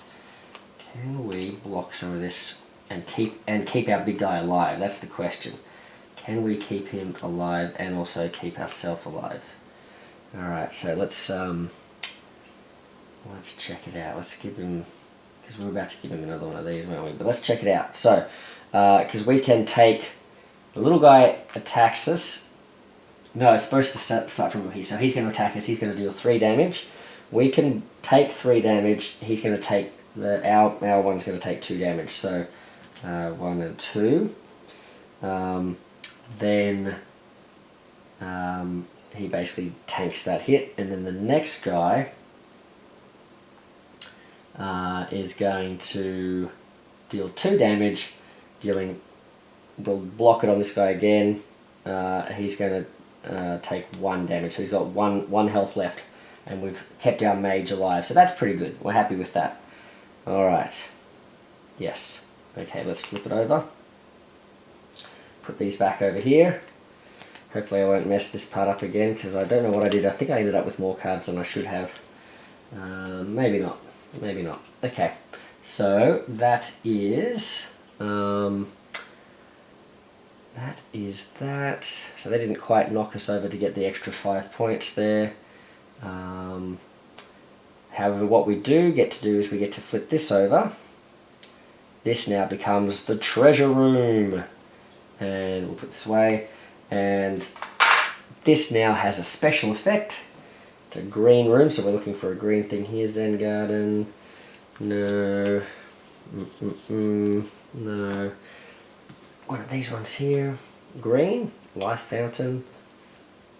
What's that? Thorny something. Treasure room. Alright, so this now is going to let us gain 2 points and draw an event card. That's crazy. Alright. Well, that's pretty cool, but we can only ever use this room once. We can only activate it once per round, so then you can't keep sitting there and just gaining 2 points every turn. But still, that's pretty good. Alright, well that is... and we got... That room was worth 2 points, and only we got the points because only we had our tokens on there. So we get 2 points for that, 1 and I believe 2, so we're on 12 points. Okay. Let's move to the next round. So I think what we'll do, I'll just pause here for a second just to make sure, check on how I'm going with the camera and stuff. Apologies if things sort of change a little bit between the next game, because if I do need to sort of switch off, I'll try and set it back up as soon as I can, but otherwise we might just be able to keep playing. But I'll definitely have to get the Infamy of Crete out from one of the other boxes too. So, alright, we'll see you on the other side. Okay, so looks like we found the Infamy of Crete, this big gigantic model here. He's from the original Black Rose Wars range, so he's pretty cool. He's got these big swinging like columns on chains that he swings around. So we'll use him. If we do get to summon him, this is what his rules look like. So you can see the cards are laid out a little bit different here. It's a little bit hard to see, but he can move to. That's blanked out. He actually doesn't do any damage. He has a whopping 6 health there, but the way he deals damage is that every time he enters a room, he inflicts 4 damage on each model in the room. So he's going to be an interesting one. But what I thought we'll do, because things are getting pretty late here and this is sort of running a bit long, so I'll have to try and speed myself up in future. But I'll try and play one more round, and we might sort of call it there.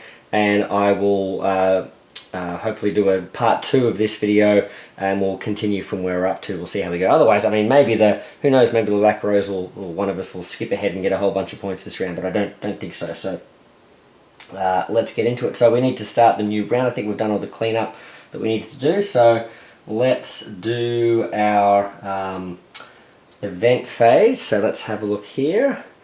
We're going to check. Oh, you know what? I don't think I ever drew my extra quest. I think I got rid of that quest, and I don't think I ever drew the new quest. I think I was supposed to have an extra quest too, but we'll see how we go. This is what the new event phase says. Revolt of the Servants. Excuse me. So each mage in play order chooses to lose a point or remove one of their evocations. Oh, amazing. Because my problem was, I'm not sure what the rules are with summoning evocations. If you ever have full evocations, are you allowed to try and summon a new one and just replace one of them, or do you have to wait until one of them gets taken out? Because I wanted to summon the Infamy of Crete, and I had a full complement, and I was thinking, well, this Colossus is almost gone, right? We can probably get rid of him. But this is going to let us do that, so we don't have to lose any points, and they can go away. And now the avatar, I'm not sure what happens. I'm not sure if they get affected by this or not. It says each mage, so I don't know if the avatar would, because the avatar does have evocations here. I don't think they would choose to lose points. I don't know if they have to lose one of their evocations though. Because they've only got the one, which is the... No, sorry, they've got these little guys here. So I guess maybe they would choose just to lose... I don't know. I'm not sure if this technically even affects them or not. But let's say that they lose just one of the little guys here, just to sort of keep the game going. There we go. And this one goes, this is an instant as well, so it just goes straight into here. No points again are rewarded there. And we can keep going. I'll draw a quest here, so I think I technically should maybe have 2 at this point, but I'm not sure. What do we got here? This says we are aiming to do a what? Let's find out. We are aiming to, after you resolve the purple armory effect, where's the armory? It's over here. And where are we? We're over here. After you resolve the armory effect, we basically get this done. It's the persuasive moon, it says.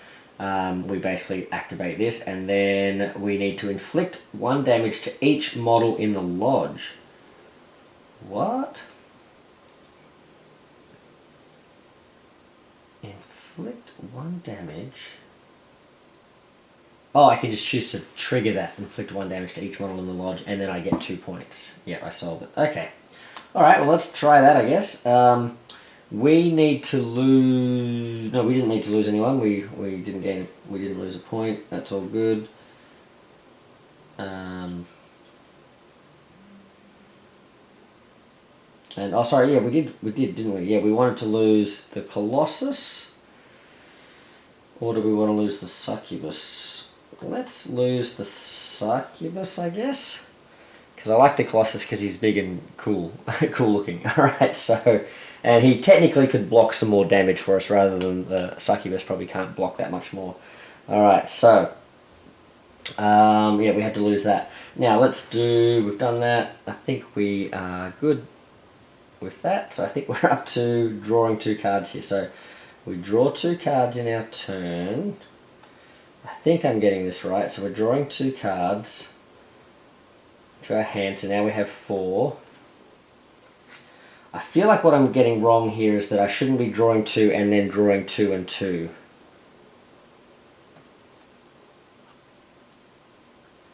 I feel like that maybe is what I'm supposed to be doing, but I don't know. So, alright, so let's draw that. Yeah, this has got to be way too many, I think. I think what I'm going to start doing is just drawing 2 from here. I'm not going to draw another 2 here, so I think that's right. I think maybe I've been cheating there a little bit, but oh well, there you go.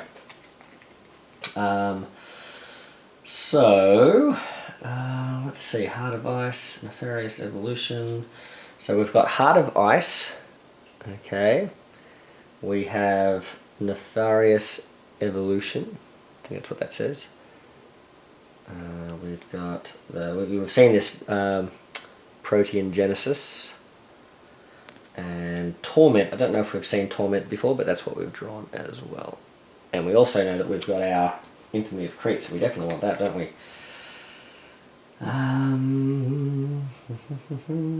Target room, wow, that's pretty cool. Alright. He may then activate immediately. Yeah, okay. Let's get him happening. We definitely want him happening. Alright, so let's put him down. Should we put him as our quick spell? Yeah, why not? Oh, now here's a problem. The mage isn't out yet, is he? Yeah, interesting. Interesting. So that Infamy of Crete, we might save him for down the track. Maybe we save him. We save him for down the track. Alright, you are defeated. Well, we're pretty close to getting defeated here, aren't we? So we could summon this trap, summon a succubus. Yeah, let's do that. Let's summon that one there. Another model inflicts there, we could do that. Ooh, now hold on, we don't want to summon too many succubuses here, do we?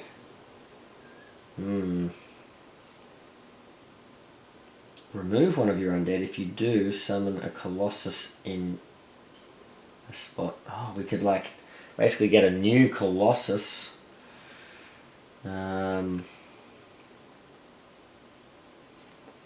Place a thing for each damage from the Black Rose on your sheet. Oh, we could place a bunch of. We could place heaps.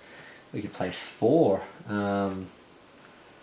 We could be rivaling the Black Rose here for spots in here. Maybe let's do that one.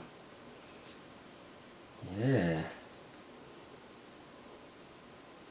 Each thing on the Black Rose. Yeah, let's do that. Put that down there. What's this spell? Oh yeah, trap. Okay.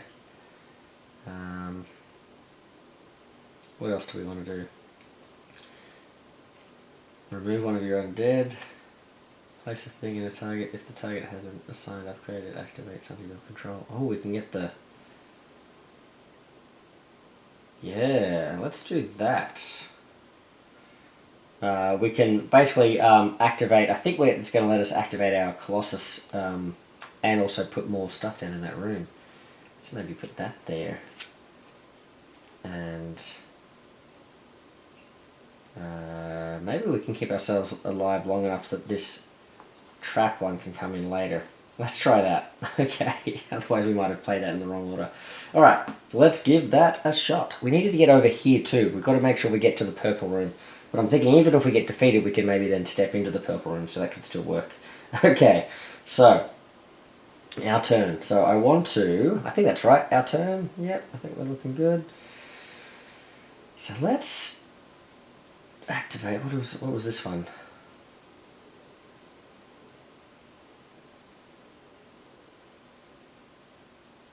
Yeah. Or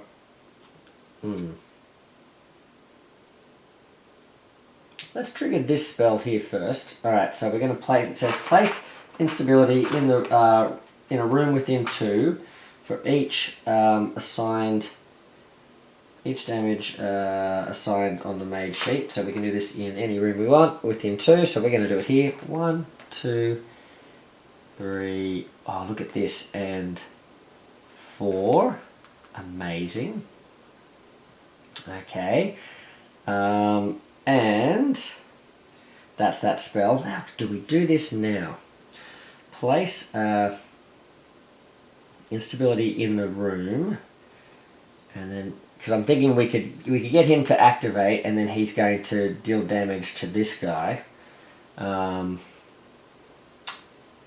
But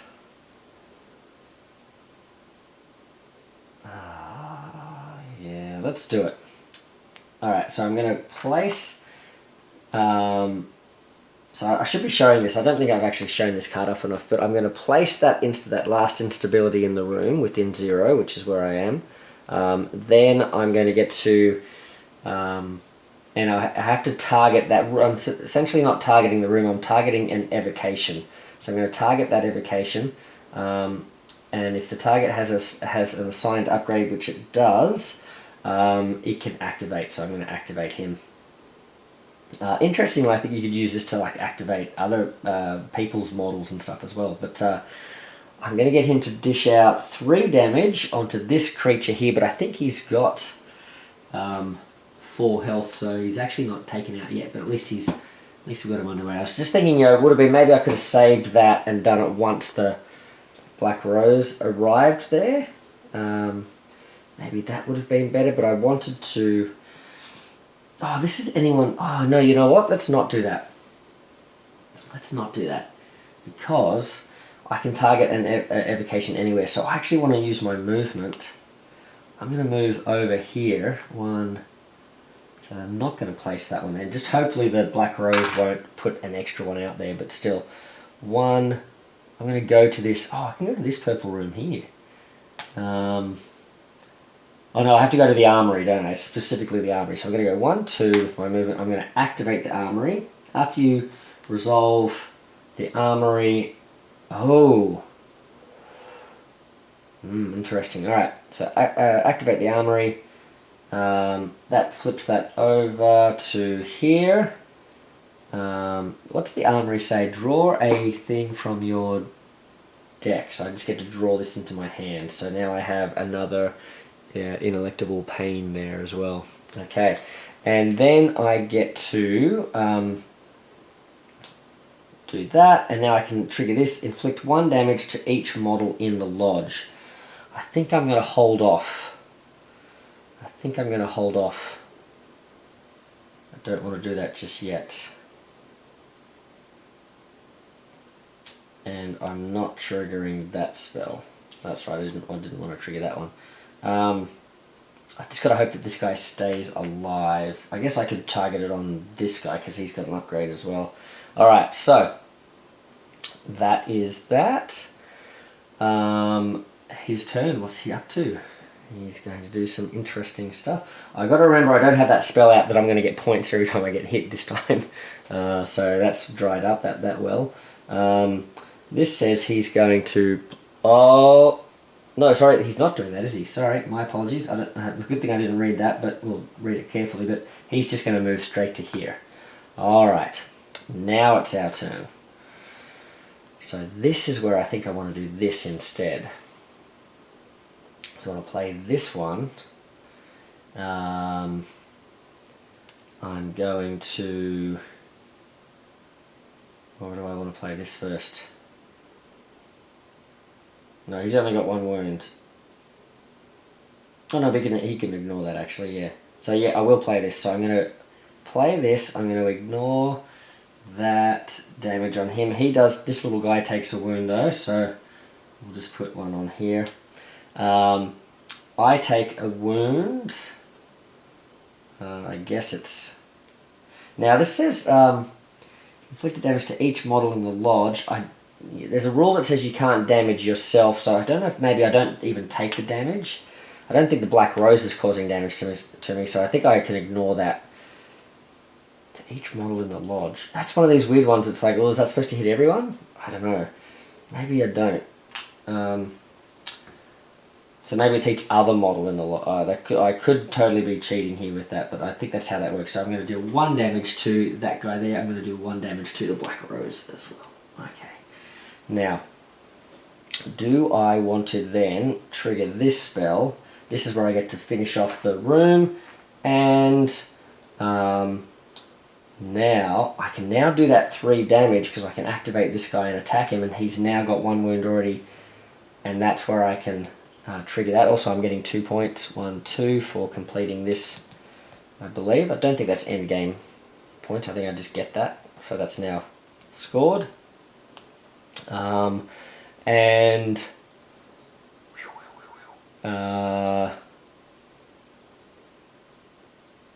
is that where he was? I was here, wasn't I? 1, 2. Or maybe I've moved him up. I think I have. I think he was here. Yep, I think that's right.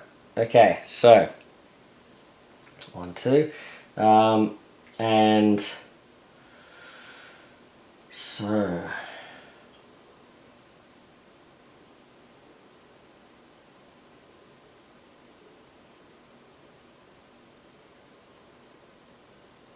if the target has an assigned upgrade, it activates under your control. Yeah, do I take him down and have to, got less to worry about from him, or do I just dish it out on him? I think I'm just going to put it on him anyway. It's nice that I could put it on him, but I think I'm just going to do that. 1, 2, 3. I get points. I don't get points for taking out the minion, so I want to go for the big guy. So he's just going to dish out the 3 damage there, and there's no defense there. That's good. Alright, so we are off to the races, on to the next thing. So that was, we trigger that spell, and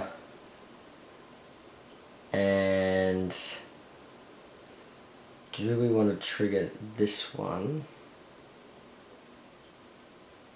Is there a throne room nearby? No. Oh, what's this one down here? Maybe we could move down here. Let's move 1, 2. Trigger this room, gain 2 points, and draw an event. Oh, now I'm like, that seems good. I thought it was draw a quest. No, it's draw an event. So that's 2 points, but now we have to draw an event. All right. Oh, and we have triggered a green room, haven't we?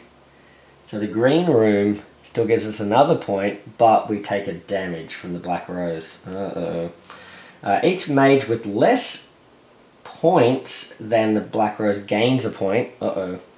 Each mage with more points than the Black Rose loses a point. Ah. So wait a minute, we gained 2 and lost 1. Oh well. Okay. And then that's just an instant, so it goes over here. Well, what was that called? Singing Victory Again. Alright. And we were so close to triggering the next phase there too. So that is our actions there. Now, ooh, this is interesting. I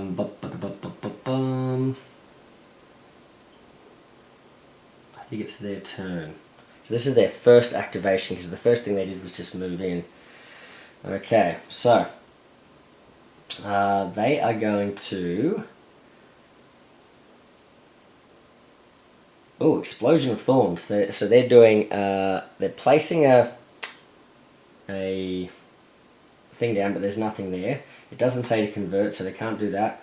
And they're going to inflict damage to each other mage, and it's anywhere, so they just inflict 1 damage.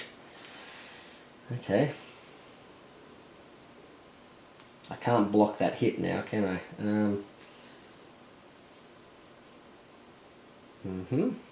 Alright, well that's what they do. Now it is my turn to summon something. Okay.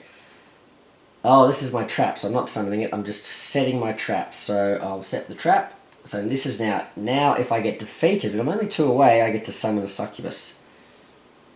Oh. Uh-oh. If I summon the succubus, then I can't... Uh-oh. Uh-oh. Oh, we'll see what happens. Alright. And then... What are my friends up to over here? They are going to move towards... Oh, he's going to move towards the Black Rose, which he is in the Black Rose room. Then, if the target room is the Black Rose room, places 2. If the target... Oh, no. If the target room is the Black Rose room, converts 1, and then he gets to draw another card. So he's going to swap one of my things out. He's got 1, 2, 3, 4. I've got 1, 2, 3, 4, 5, 6. He gets to swap one out. So now I think we've got 5 each. 1, 2, 3, 4, 5. 1, 2, 3, 4, 5. What a little sneaky guy. Alright, and then he gets to do something else on top of all of that. He gets to do this. I think he's about to heal, if I just read that correctly. Heals up to 2. Gains a point for each health it did not heal. Oh, I guess it doesn't gain any points for that. Okay. Luckily though, he didn't do any damage to me, so I didn't summon. I was kind of worried about summoning this guy now, because I think I'd rather get the Infamy of Creed out, because he's more fun, right? So let's flip this one over. Summon the Infamy of Crete. Yay! Okay, here it comes. What do I do with that card? Here it is. That's going to go here. We don't have a base that's big enough for that. Unfortunately, it doesn't sort of come... These new bases don't really suit the old models as such. Now, what these old models did have instead of these bases, they had little spots where you could put little rose things to symbolise if it was 1, 2, or 3. But I'm not going to worry about that now. So now I can summon this guy in the target room, and the target room is anywhere within 2. So I'm actually going to put him... let's put him... Oh, I see. There's going to be an issue here, isn't there? Uh-oh. I think I'm about to lose all my my guys. Do I want to do that? Alright, I'm going to put him... Oh boy. And then he may act immediately. Because if I move in, I'm going to lose all of my evocations. If I don't move in, I can attack with them first. So I might just keep him around for now. Let me think about this. Yeah, let's just put him in here. Now they've done... They should get 1 more action, I think. Yeah, I think they're going to get 1 more action. Alright. So, for the evocation phase. What are they doing? What does this say? This says moves towards a mage, so he's going to cut. Oh, this is not good. Oh well. Oh, that might not be too bad. 1, 2. He's going to move towards a mage. That's not great. Because now that Infamy of Crete is not going to do as much damage as he was going to do. Inflicts 2 damage. Oh no. Well, okay. The target discards 2 spells from their hand. The target loses a point for each spell it did not discard. Well, luckily I've got 3 cards in my hand, so I'll just discard a couple of those. I'm going to take 2 damage, so that's going to be enough to knock me out. So 1, 2, 3, 4, 5. I'm not going to lose any points there. Lost my cards. Right, I'll lose all of these, put them over there.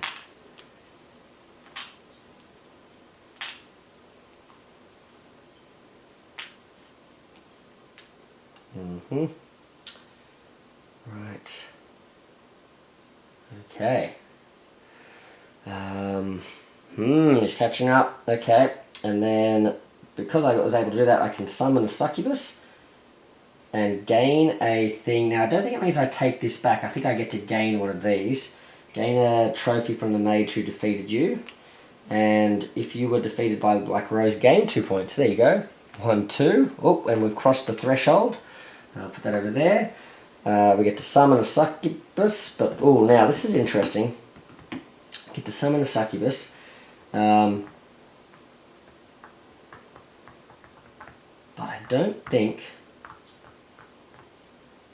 I'm not sure if I'm allowed to gain the succubus now. I think maybe I'm not allowed to gain it.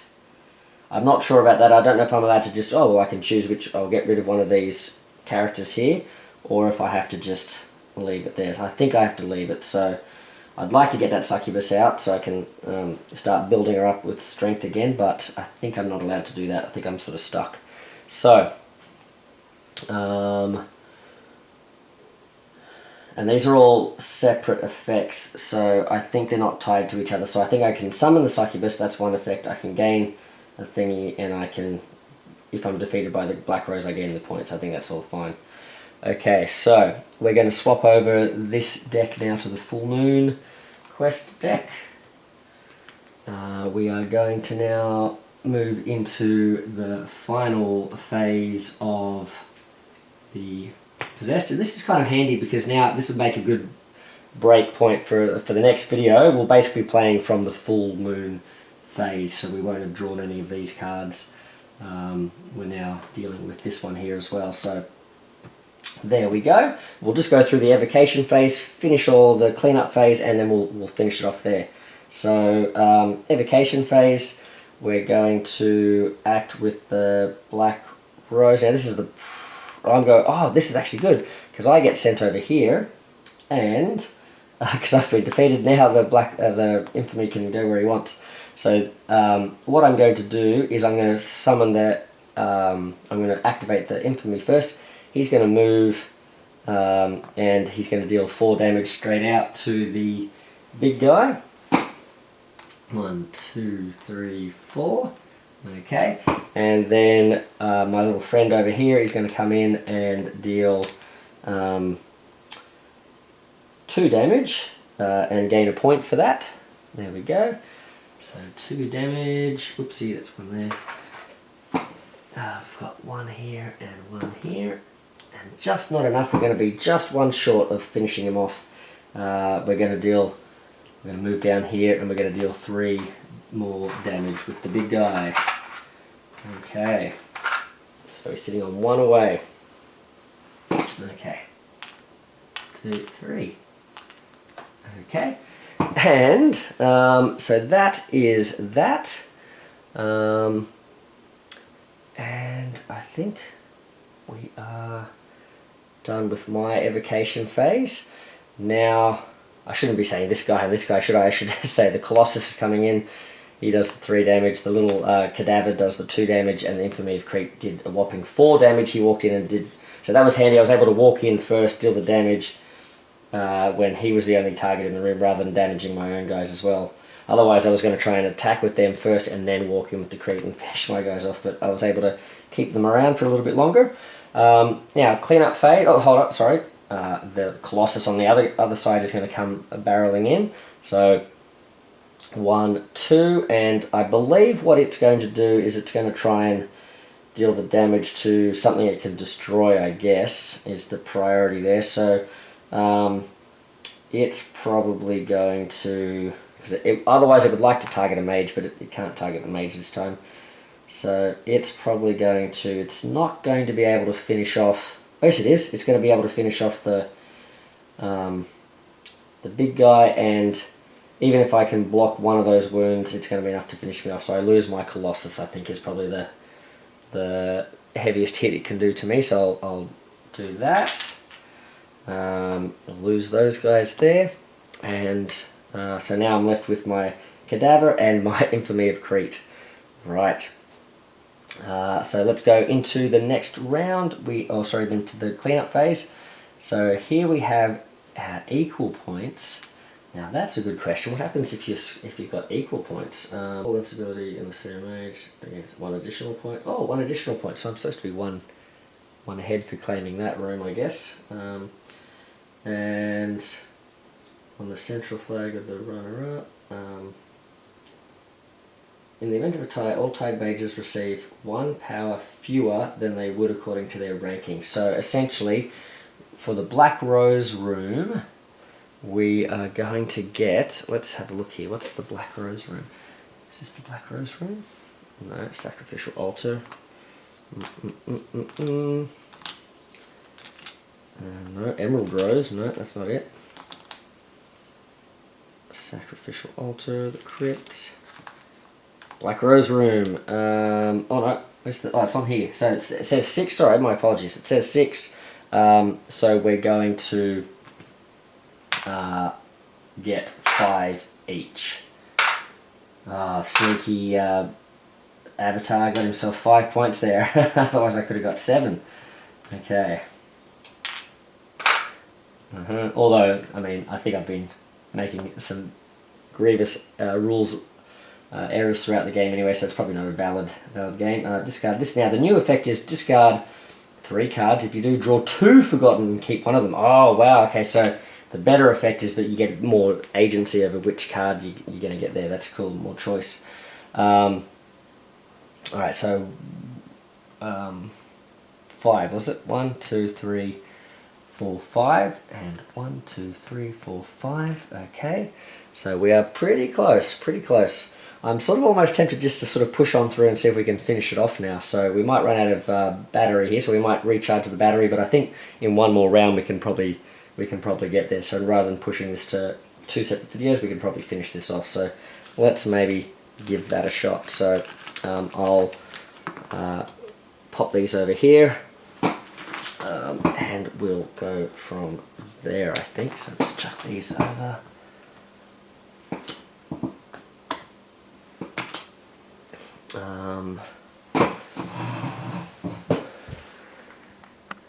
Okay, so I've done some quick tidying up there. We're sort of kind of done some of the cleanup phase, and let's just get started with the round, and we'll see if we can get going here. So we will. We're very close to being over the threshold for game end. So we'll have a look here. This says manipulating the past. Each mage discards. Oh no, discards 1 solved quest. Well, it doesn't affect the Black Rose, but it does affect us. And I realised, I think I was supposed to be automatically pushing these down 1 per turn, I believe. So this one probably would have been disappeared by now, I'd say. This one comes out and just goes straight into the other spot there. I think I've been getting wrong. I think maybe I am supposed to be changing, because this is the Avatar deck, so I don't know why they would have a crown on there showing that the crown changes spots. I think I've actually put the crown away, but we'll say that the Avatar gets to, or the Possessed gets to go first in the next in this round. Let's just draw some cards then. We've got nothing here, so we have to shuffle, shuffle, shuffle. We do have an Infamy of Crete card in there, which is nice. So maybe we can draw that out again. Although the other spell effect isn't that great for this particular mode, is it? Unless we decide that we can just instantly populate the rooms, that would be quite nice. So 1, 2, we'll draw 2 cards here. Wouldn't you know, we've got the Infamy of Crete. And we've got a Graft card there as well. We'll draw 2 cards from our deck as well. So apologies for this, for the lots of mistakes I'm probably making here. We've got to Liquefy the Pain, which is some sort of a trap, I think, if we get defeated. Or what does that let us do? Summon a Succubus. Oh, so we did that one to get some points. Or another mage is defeated, we can target the room and place some instability in there. Pain Mark, 2 damage to a target each time they inflict damage to you with a spell or physical action, or when you suffer damage, one of your evocations can do that. I think I want to keep that one, because I think what I want to do is try and do some damage to the mage. He's only got 1 health left, so if we can do enough damage to knock him over, get some points, and then maybe keep myself alive for this round, that might be good. So yeah. Okay, I think we just ran out of not battery, but ran out of capacity on the thing, so I've had to change over the card. Hopefully we've got enough capacity on this one.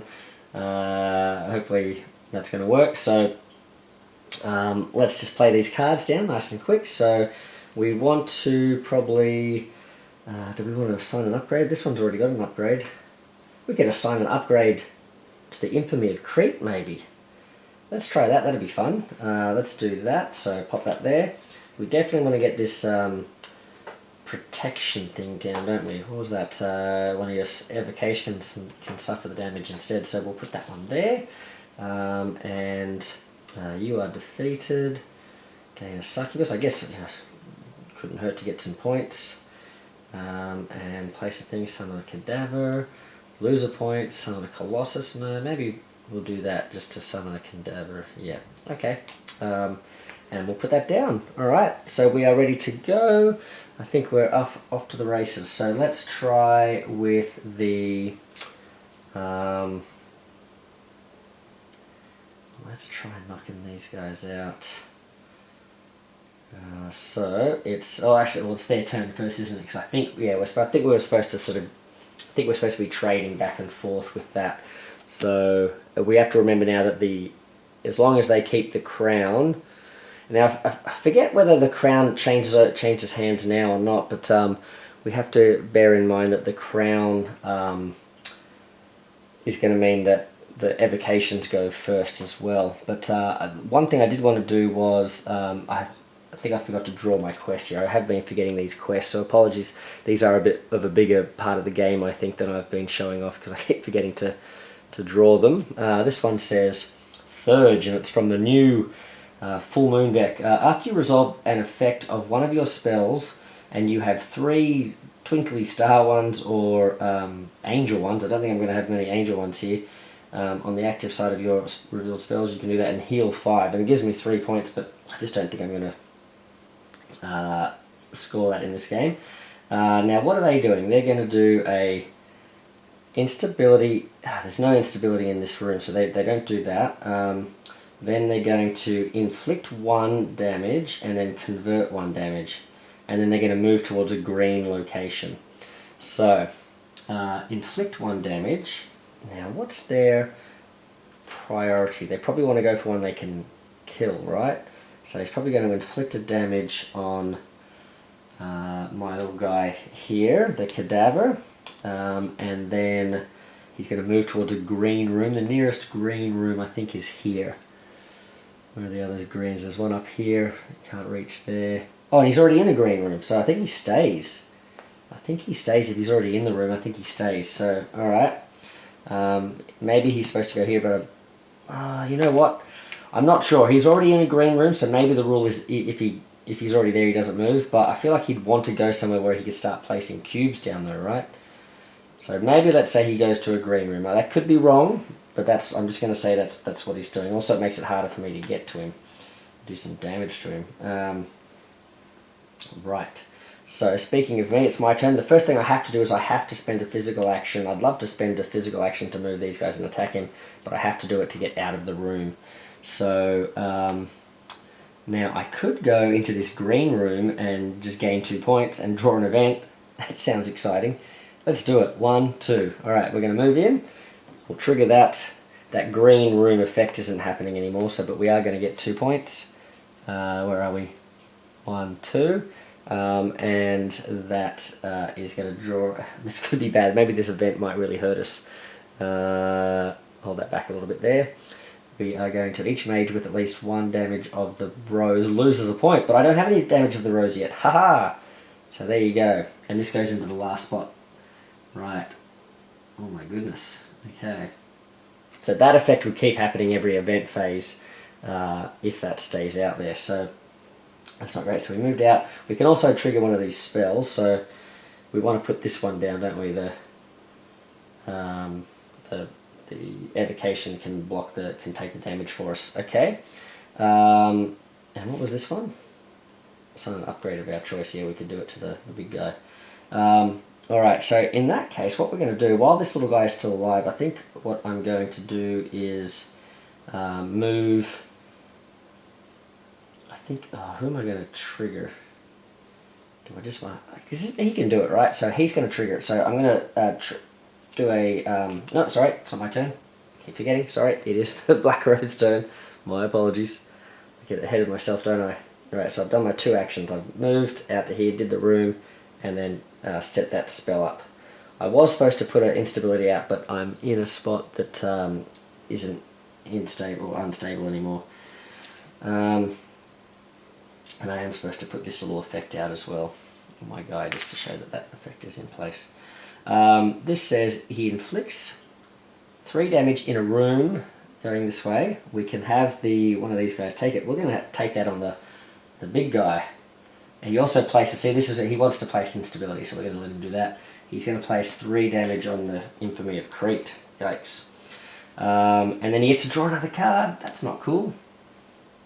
Activate, he moves towards the Black Rose room. 1, 2. And then activates the target room without generating an effect, but if he does, he gains 2 points. He's going 1, 2. Okay. And he gets to draw another card. Oh my goodness. He converts 2 damage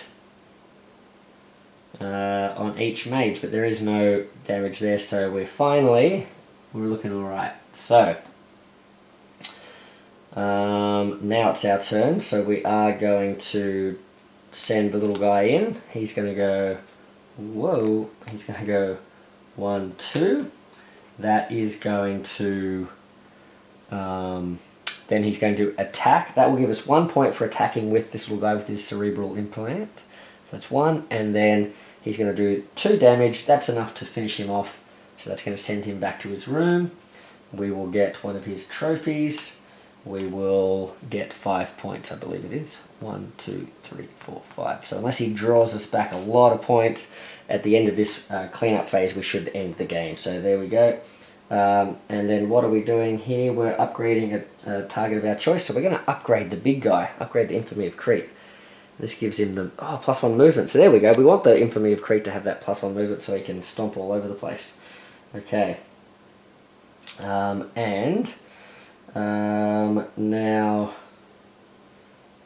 that's our 2 turns. So now instead of activating, he's going to come straight back into this room here. Now it's our turn again. We don't have any more physical actions we can do, so we're sort of stuck in here now. We're going to flip this card over. This is a trap that we're setting. So this, if we get defeated, we can claim a trophy off him, and we can gain some points and summon a succubus. So that's not too bad. Done that. That's all we can do because we've already done our double spell action before. So we're now doing 1 spell a turn. He now gets to do his, I think this is his final activation. So what's he doing? Final activation for the game is he's summons a Colossus. Let's take the ring off the, oh, here we go, we've got a Colossus here. Any room, in the Black Rose room. Okay, he goes in the Black Rose room. Well, he's like, taps this guy on the shoulder, hey, stop picking on my boss, and a Colossus of the Black Rose activates. So he's going to attack. He's just going to obliterate our poor little guy. No, hold on, he's not. I think he actually, because he can come down here and attack the... I think he comes for the mage. Could be getting that wrong, but I'm pretty sure because he can just move past this little guy. He moves in. He's going to deal 3 big old damage to poor old Rickard here.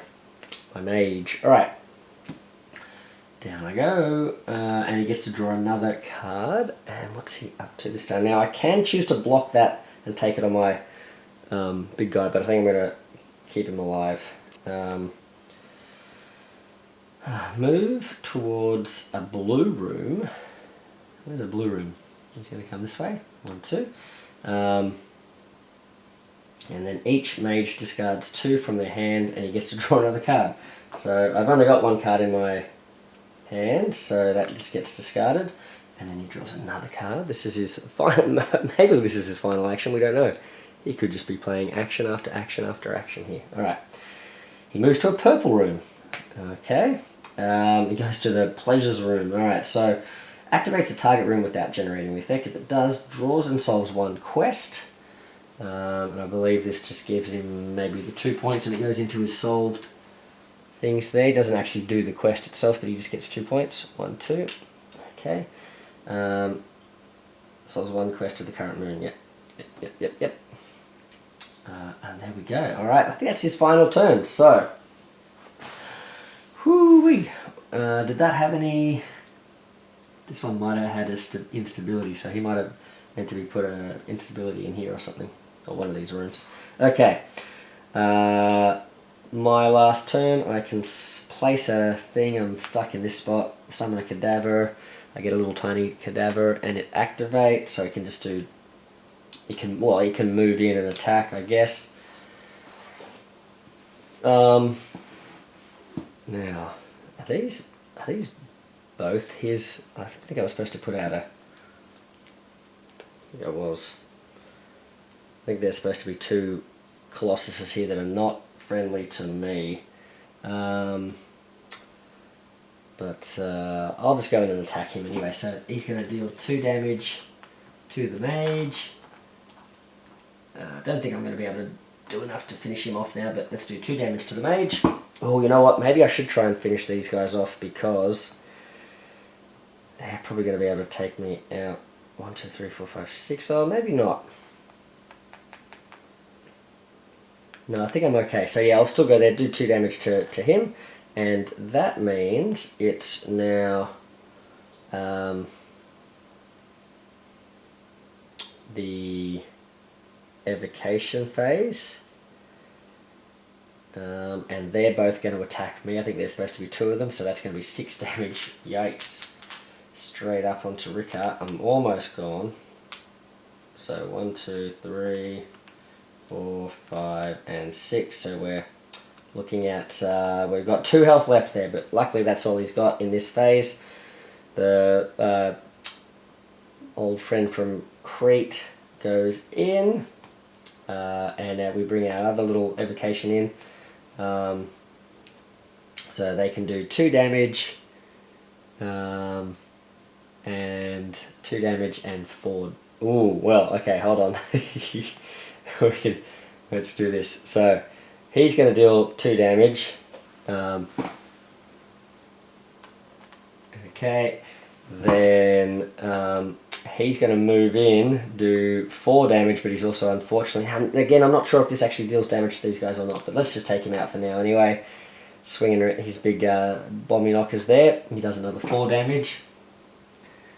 1, 2, 3, and 4. And now our little friend comes in, who's doing 2 damage and earning a point for that, so he doesn't quite take him out. We've both got 2 health left, so there you go, and we get 1 point though for that. Okay, and then that's pretty much the end. I think we finished that off, where there's no other rooms that are like flipping over now, so we don't have to worry about that.